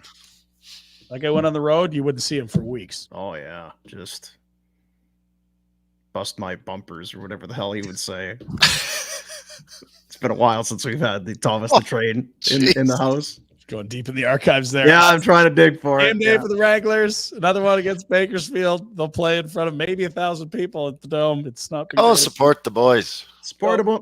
Go get them. Playing well. Join the Harry. Go Good get them. team. Yeah. Trent Call. What color? Still looking sharp. I'll tell you what I saw. I saw an interview with him. That Dustin, I honestly, he strikes fear in me through a computer, like through a TV screen. But also, yet seems like the lovable character in a Western. Like as long as he's on your side, you're not worried. He's on your side. I'll never double cross you. You know what it is? Don't sass Trent Call. No. Yes, he's the sheriff. Mm-hmm. It's the Wranglers and he's the sheriff. No sass. Yeah, I would limit the amount of sass I'm firing out if Trent Call's around. I would say don't sass the sheriff. Don't see how that goes sass tonight. the sheriff. But I did not shoot the baby sass the deputy. What do we got? Scary last night. This happened while we were at Richmond's pub. Dylan Holloway, Calgary boy. Look at the shot get deflected, Rhett. Off the stick of his teammate. Missed his throat, but caught him right on sort of the collarbone area beside his throat. Like, did not hit. This could have been disastrous. We didn't know he was. You actually pointed out to me, Rhett. I think they carted him off the eye. Well, and he skated for about another 15, 20 seconds, finished his shift, went to the bench, and then ran into some difficulty. And yeah, they stretchered him off the bench. Good news. Parents are with him at the hospital. Everything's okay. Airway unobstructed. And what a great sight today. He's back at practice with the Blues. You love to see that. Yeah. Sporting a big red mark on his collarbone throat area. Scary, guys. You think about this game and how many thousands of games there are a year. We are so fortunate we haven't had sort of that Clint Malarchuk nightmare thing happen for decades. And of course, St. Louis went through it with J-Bo. Remember, Jay Bowmeister had that episode as well. So one of my kids' teammates this year had to go to the hospital, puck in the throat. Yeah. Oh, don't like that at all. Nope. Avalanche boys, they're starting to put it together a little bit, returning some bodies to health, but really it's just the stars that have been carrying them. Makar left last night's game, but had 2 assists before he did, and Nathan McKinnon had 5 assists. Both of them have extended their season-opening point streaks to 13 games. What? 13-game point streaks for a pair of teammates. And McKinnon, as for his 25 points through 13 games, tidy. Second time he's done it, 13 games to open a season. Wayner did it 4 times. That's insane. As for McKinnon himself, 6 goals, 19 assists with 5 last night for 25 points. And how's he doing this year? Well, he's great at everything. Yeah. His own time controlling the puck. Entries successful, slot passes, slot shots, always second there. Pick it up, bud. And points he leads the way to. He is the defending Hart Trophy guy, and it doesn't help McDavid's case missing a few weeks. It's his to lose at this point. Hope Makar's okay. He missed the second half of the second period, took 1 shift in the third, and then didn't play the rest of the way. Bednar says tweaked something, so hopefully it's nothing too serious. If he came back and tried it at least for a shift in the third, you'd hope it's all right, but hope he's good. Lighter slate tonight. Let's take a peek at the NHL action. as we see just 3 games. Pred's got to get her going here. Barry Trotz said some things yesterday. I don't know if you saw it, Dean. He said, yeah, if this thing doesn't turn around, I'm working on our rebuild plan, i.e. I'll just put these guys back on the trade market that I signed in summer. Probably not what he wants to do, but he's I think there's some motivation if this group wants to stay together. Yeah. I mean, they're better than this. That comment from O'Reilly, it's like, this is maybe the worst game I've ever played. This is the worst game we've played. That's not a great opponent, though. Washington feels like they've been kind of over their skis, scoring goals, playing well. They've been great. Yeah. Yeah, full marks to Washington. We all had them taking a step back. The other game, Detroit at Chicago. It's Patrick Kane returning to his old stomping grounds. I believe his only prior visit, he scored the game winner. And McDavid will be back as the Oilers host the Vegas Golden Knights. Knights struggling on the road, and the Oilers, I believe, around 500 without McDavid. So there you go. There's the Freege bomb. One view. I wish Elliott could get a few more. Oh, yeah. Either that or I was right on that one. Nerd alert. We'll move to Calgary FC. They're hosting the CPL final Saturday, 1 o'clock at Atco Field. There it is. It will again be Stinkin' Forge against the Cavs. And you're also going to be live coast to coast on CBC Sports, which is a treat for this league that does not have a TV deal, only a streaming deal. Going to be fun, fellas. And as for Forge and Calvary, it goes way back. This is year 1 of the CPL on the left. There's Tommy and Bobby Smearnitis, Tommy Wilden Jr. And then on the right, a few more grays for Tommy, a little salt, a little wisdom. And, Bobby's been working on that beard since 2019, I think. Stinking Forge. Get over it, Bobby. Bobby. What are we doing? What's going on here? I can't grow it on my head, so I'm going to grow it. We're not fooled. It's getting cold. So not fooling us, Bobby. You're wearing a toque? What are you doing? Not fooled, pal. Should be a fun one on Saturday. Well sold out, but there are some hopping up on resale. If you're keen, just going to cost you a bunch. Look at Tom. Also, might have the CPL commissioner on Friday. He'll be in town doing the media rounds. Tomorrow's awards banquet night. Be a big showcase weekend for the CPL. Tommy's got all his trade secrets in that notebook there. Yeah, he's got 2 hands. Hey, so Bobby's looking at it. He's like, if I could just steal that notebook. He's got all of it in there. The precious. He's got the caramel secret in there. Yeah, what's in there, Tommy? Yeah, secrets. It's the kernels. No herbs and spices in there. When you told your better halves and or roommates what was up last night, did you just say, sorry, you're going to be out? I've got dinner with the fellas. What did you say? I don't report back. Just do what I damn well please. Right. Yeah. Dean, you said you hardly talked to your. Yeah, she sent me a message like, "Hey, do we have?" I'm like, "I'm at my thing. I don't know." Oh, right. Was that tonight? Yeah. I just noted that just out having dinner with the fellas. Right. So this is what that looks like, right? Delicious. Yeah. Nothing untoward, babe. We're just going to have a bite to eat. Have a little bite. Yeah.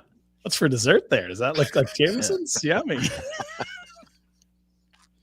That's a thick steak, isn't it? Good on you. Yeah. Boys are dumb. We know that. What else have we got proving the case that males, we can be a bit of idiots? Yeah, here we are. Look, we found a jugs machine. Well, what do you got to do? You got to start launching shit in the jugs machine. Sure you do.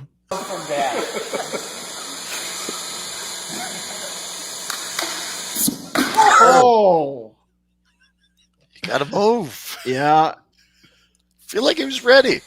I feel like that's got to be about max output for the jugs machine. They got the jugs cranked up to a Honda. They got her cranked up. Yeah. Couldn't even his hands in front of his face. Jeez. Yeah.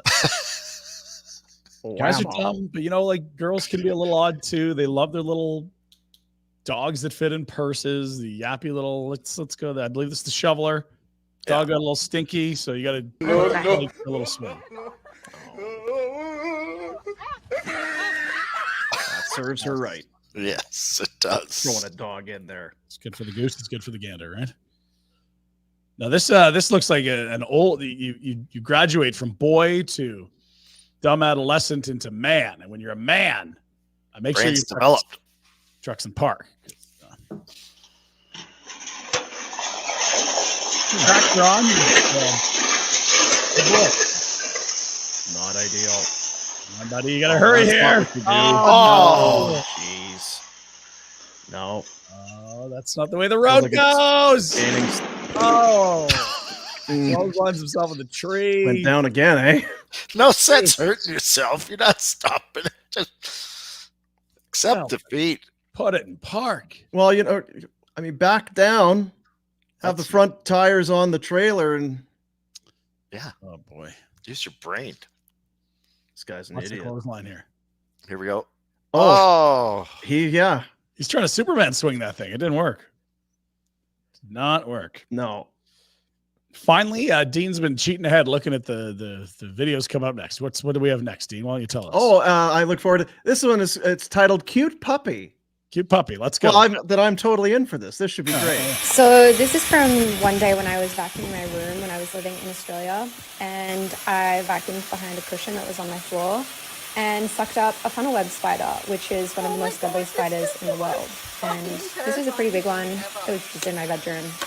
I hysterically cried for about an hour and then didn't sleep in my room for 3 days. So that's on Australia. Oh my God. Fluffy puppy. Oh my God. Oh my God. That spider is huge. That spider is huge. He was just minding his own business, sitting behind Hanging the out couch. under your pillow in your bed. No big deal, guys. Tourism Australia. Proud sponsor here. What's supposed to do? There is your Pinder Report on a Wednesday, fellas. Just throw out the whole vacuum. Just here. Garbage. Incinerate it. So did you empty it out? No, it all hit the trash. It's gone. Burnt it. Village Honda, your dealership for life. Maybe it's time for that service. Maybe it's time for a new vehicle altogether. Or maybe it's just time to go and talk footy with our buddy Anthony. He's excited for Saturday, I'll tell you that. Yeah. Used vehicles, new vehicles, soccer chat. That's what they're good at up there.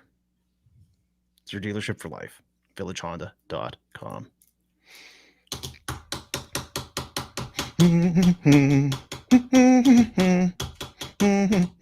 Jets won again last night, eh? They're good, but they beat the Utes. They beat the Utes, the hockey team. 3-0. Hellebuck 21 save shutout.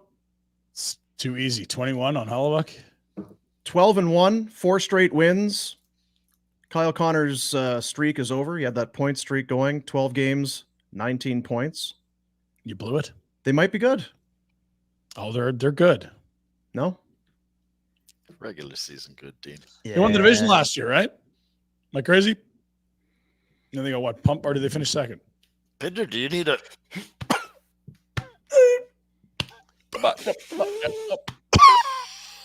I'd love to be milking a huge hangover today, nursing one, but it's just not the case at all. You were just Alcoholic grumpy beverage yesterday. Incredibly disappointing. What else did we have last night? The friggin' Sharks have won 4 of 5. Overtime? That's good for them, hey? You don't need to lose all the time. Mix in a few wins here anywhere, you know? The we didn't mention it on the Flames, but the Mantha left that game too, right? I think we've That's correct, yeah. We got into it. Not to Anthony really. Which then it's so what are you gonna do if you're on the road, right? So you got to get somebody like Rooney to Boston. Rooney was scratched. You've got to say 12, but you'd love an extra body. Yeah. You take Pospisil and throw him onto the Huberdeau Sharangovich line? Maybe. Yeah, that's where I've got him here. Probably what you do. Yeah. And then you go fourth line, Rooney, Kirkland, Lamborghini. Yeah. Who would they call up? Who would you call up? Well, I mean, if you're going to go down that road, maybe just get Klapka back. I'm going to find out what's wrong with Mantha before I'm calling. Do it. Yeah, no, you need to know you need a body, but yes. Yeah, we need to know. Not need a body. He might play. I need to know. I need to know. Tell you, baby girl, what I need to know. I hope that doesn't get us flagged because You're that good. Really on the note there. So yeah, Sharks win over the Jackets in overtime. Canucks, they win again. 6-1 in their last 8 for the old Canuckleheads out there. They're doing it with Lankinen and Shilov's guys. They're going to get Demko at some point in theory. Quinn Hughes, 3 helpers, fastest Canuck ever to hit the 300 assist mark. Impressive. And was he like 4th fastest D-man ever? 3rd. Bobby Orr, Brian Leach, Quinn Hughes. It's a good list. Decent. Jeez. Company. We because we did the power rankings yesterday. Was that yesterday? We did the power rankings. Really got into it. And I don't know where we put the Kings, and I still don't know where we put the Kings, and I don't know what to think about the Kings. But they beat the Wild. The Wild had won 3 straight and 7 of 8. 5-1 Kings. Yeah, they got to Gustafsson last night. Old David Trevor Lewis, former Flame, forever a Flame, 2 goals. Big save Dave in there. Kings are 8-3-3. They won 5 of 7. Still don't know what to think about them. They got Rhett Dog in net. Big save Dave, right? That's who it is. Right, yeah. Dave Riddick. Yeah. Careful. I just know we had kind of moved that big save thing over to Vladar. I couldn't remember how that worked. Did you see Torts last night after the match? This was a back and forth one. They ended up falling 6-4, but they had multiple leads. 1-0 and 2-1, I believe. Natchez gets the game winner with 31 seconds left. Then an empty netter, 6-4 Carolina over the Flyers. Torts was not talking. Yeah, no, and then just walked away. Poor Torts. They're not good yet. Not yet. Konechny's been good though. I like Konechny, boy. They just re-upped him. It's a shame. He would have been a good 2 goals, 2 assists. Heck of a night. Yeah. I believe and I can, I said, who's to say, but I feel if you go back in time, the Konechny may have been a Flame had they had the first round pick that was sent in the Dougie Hamilton trade. You mean the Lindholm Van Hanifin trade? Right. That's what it was. Right. The pick that they used there, I do believe that they had Konechny in the crosshairs. Did I get my years right, or was it the original Dougie Hamilton trade? No, I think it was the original one. Yeah, okay. Yeah. To Boston. Year the Leafs went. I think that's how Boston had those. Isn't that how Boston got those? Oral and Shinishin 3 in a row. And then the next 3 off the board were like Kyle Connor, Thomas Chabot, and Matthew Barzal. Swing and a miss. Look at you. You're getting good at this, dude. Yeah, there's some Pete Shirley tie-ins there, so I had to remember that one. I see. There it is. I think he was running amateur for them at that point. That makes sense.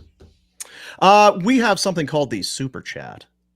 And I don't know how it works. I don't know how you get involved, but we saw some last night, and there's occasionally people will pop up. They've made a donation. They've spent some hard-earned money. They choose how much it is.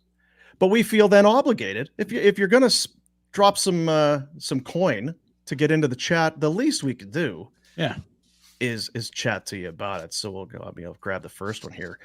Oh, Billy Holden, attaboy, Billy. $4.99. Appreciate you. Matthew MF Coronato, his hands in tight, ability to pump the brakes and be shifty. And then it's like barf emoji, but it's so sick. Is that what he's doing? That makes sense. It's sick, man. Sick in a positive way. Yeah. Not in a Jack way. Yeah. No. Jack. Yeah, How are you feeling? Never mind. I probably shouldn't even talk to him. Put him on the spot. But he's not wrong. This is a good spot for him. On the left side, I'm going to spin off the wall. He loves that spinneroonie. Retro. He does. And then wires it. Let's get about 20 more of those this year. Great. Hit 20. Okay. That'd be fun. He's at 4 already, eh? Right? Are you buying 20? I'll buy 20. Last night was game number 13. Wasn't he in the minors? For one game, but he missed a few Flames ones. I think he missed the road trip.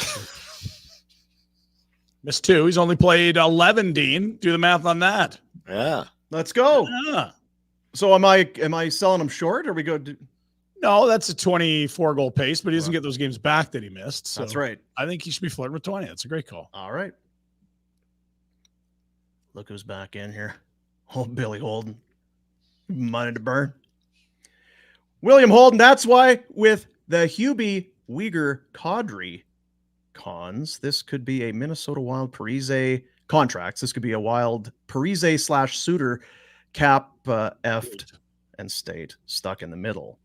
I think what Billy's getting to here, old Billy Holden, not loving the long-term big money extensions. So Uyghur's going to be fine. You can get out from under that if you wanted to. The others, I have different concerns. Kadri, it's the term. He's worth the money. And Hubie, it's just bad in many more ways. Term, money, and the way it's structured. It's a triple threat of awful.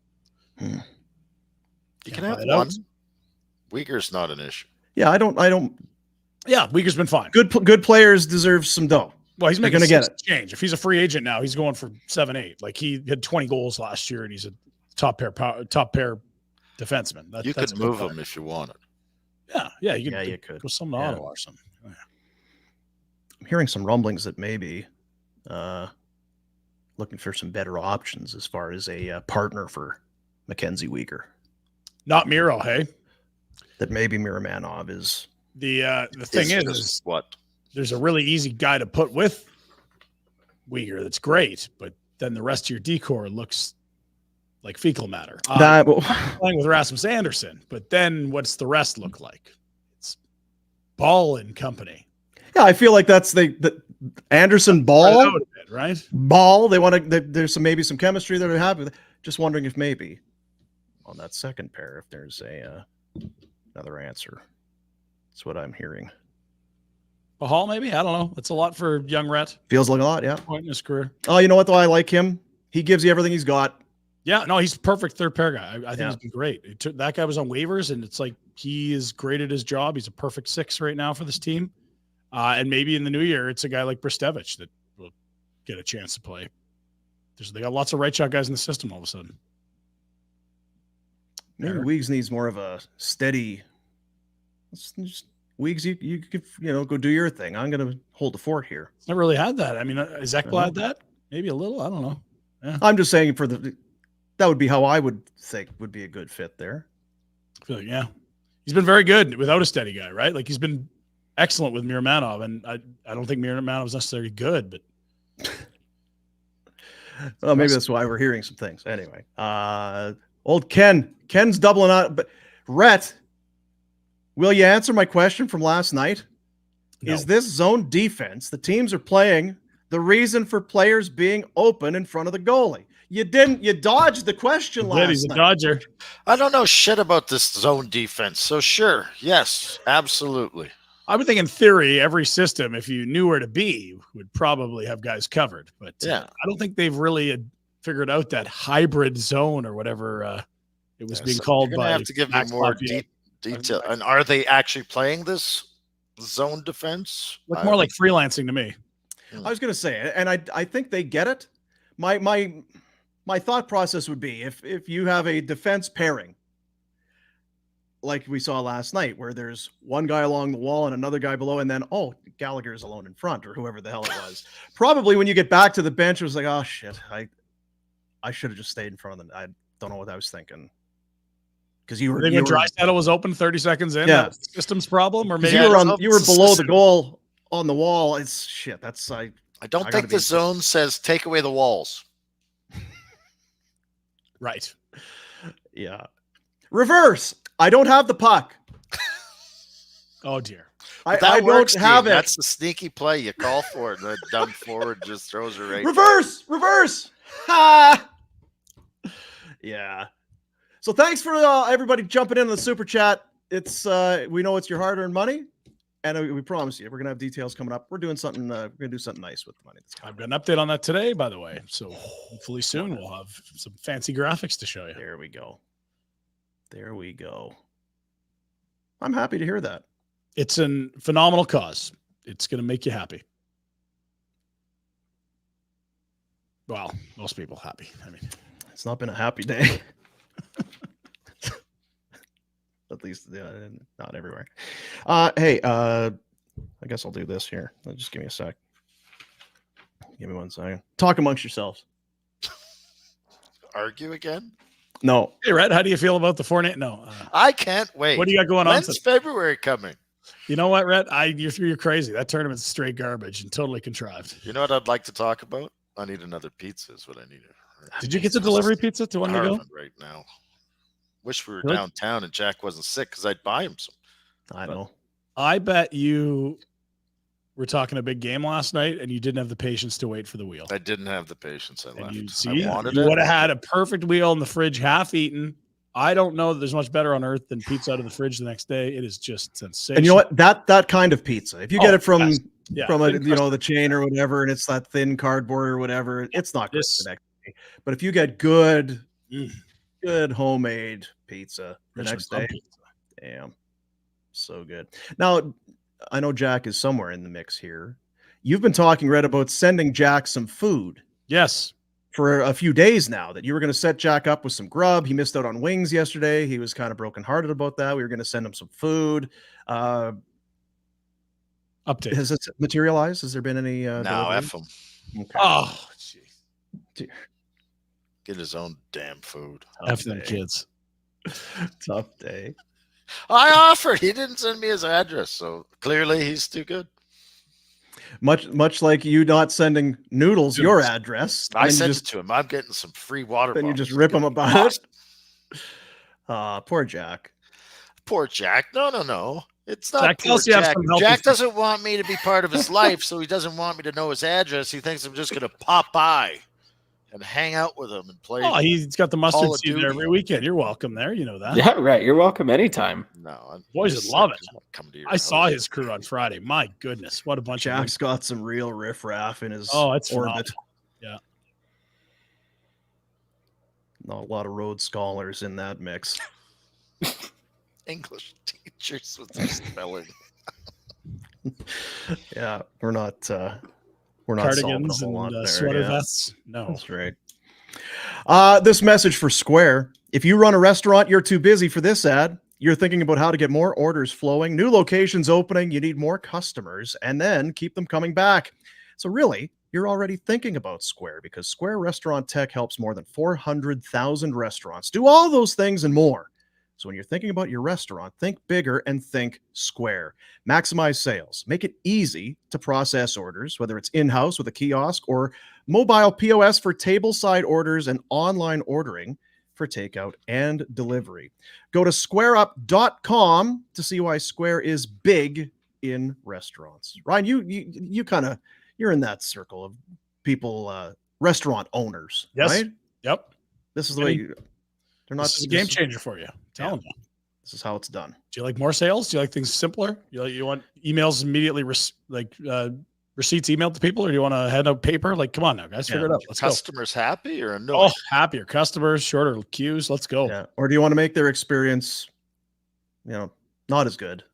I think they'd like, because what usually when you're using Square, it's at the end of the meal or at the end of experience, because that's going to be the lasting thing. Is I don't know if it's worth going there because they don't have Square, and I'm doing all this. Crack. They're doing this whole thing still. I don't know if I'm going back. The other way, boop. This is I had a great time. I'm definitely coming back.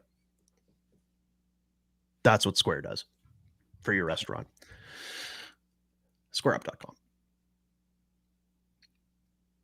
Bet365.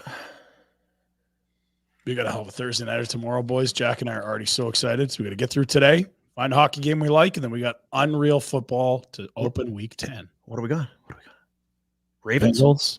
Ravens. The worst pass defense in the NFL against Joe Burrow and company. Over-under's nice and high. We got all kinds of props we're getting excited about. It's going to be a good one. I'm favored to win this week. That is amazing. And Jack is a divisional foe because, of course, he's part of Steelers Nation. Very intrigued. Mike Williams, game changer. That's what I'm reading. Hey, Jack. Yeah, they changed the game plan in New York, all right. They just threw the ball down Lazard. Yeah, I guess we'll see. I don't know. Okay, good. Good of you to jump in there, Jack. Feel better, Jack. Bet365, the world's largest sports betting platform. Open an account with Bet365 today. Huge range of markets. Download the app, and when you sign up, use the promo code NATION. Whatever the moment, it's never ordinary at Bet365. Our buddies at Bet365. Let's take a look-see. Going up like some QE2, high-flying hockey? Ooh. Now, McDavid is back. I don't know. I just feel like we can have a fun one tonight. No lead is safe in Edmonton. That's what I want. I'm manifesting it. 2+ points for Jack Eichel. 2+ points for Leon Draisaitl. Point night in E-Town. That's what we're banking on. Don't have to like it. That's what I got tonight, though. That's right. You don't need to use it. You can if you'd like. If you want to ride with Pinder, you ride with Pinder. That's what you do. Or you can go out on your own, or you can jump in mid-game. It's the beauty of Bet365. Get the app. Sign up today. Promo code NATION, whatever the moment. It's never ordinary at Bet365.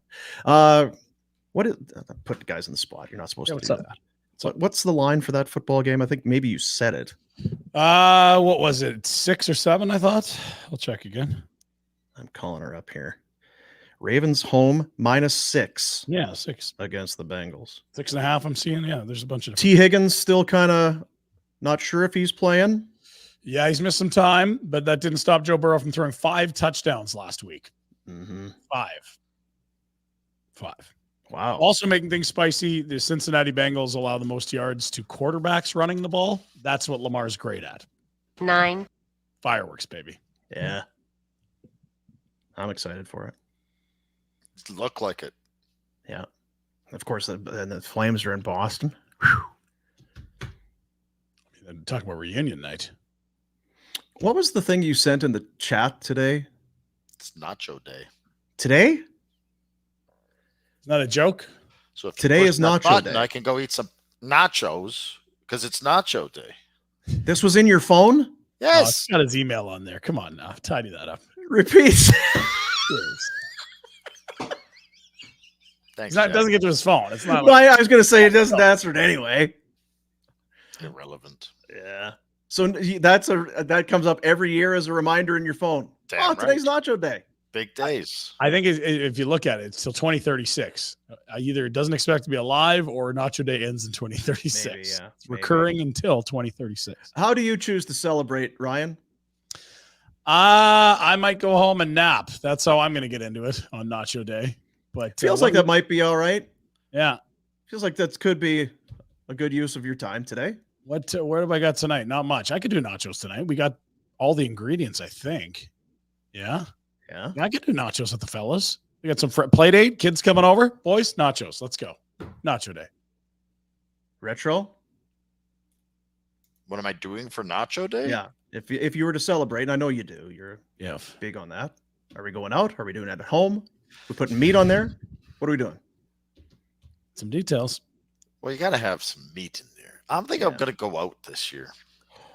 Extra salsa, extra sour cream. Don't feel like making anything at home. Guacamole? Yes. And don't screw it up. The guac? Make a good guac. Some crap. What makes a good guac? Fresh. Yeah. Gotta be. Do you like having bigger chunks, or do you want to blend it down? Don't care. I just want more fresh. Just has to be a ripe avocado, not something you're overripe or not ripe enough. Yeah, if it's been in the fridge and stored for no. Yeah.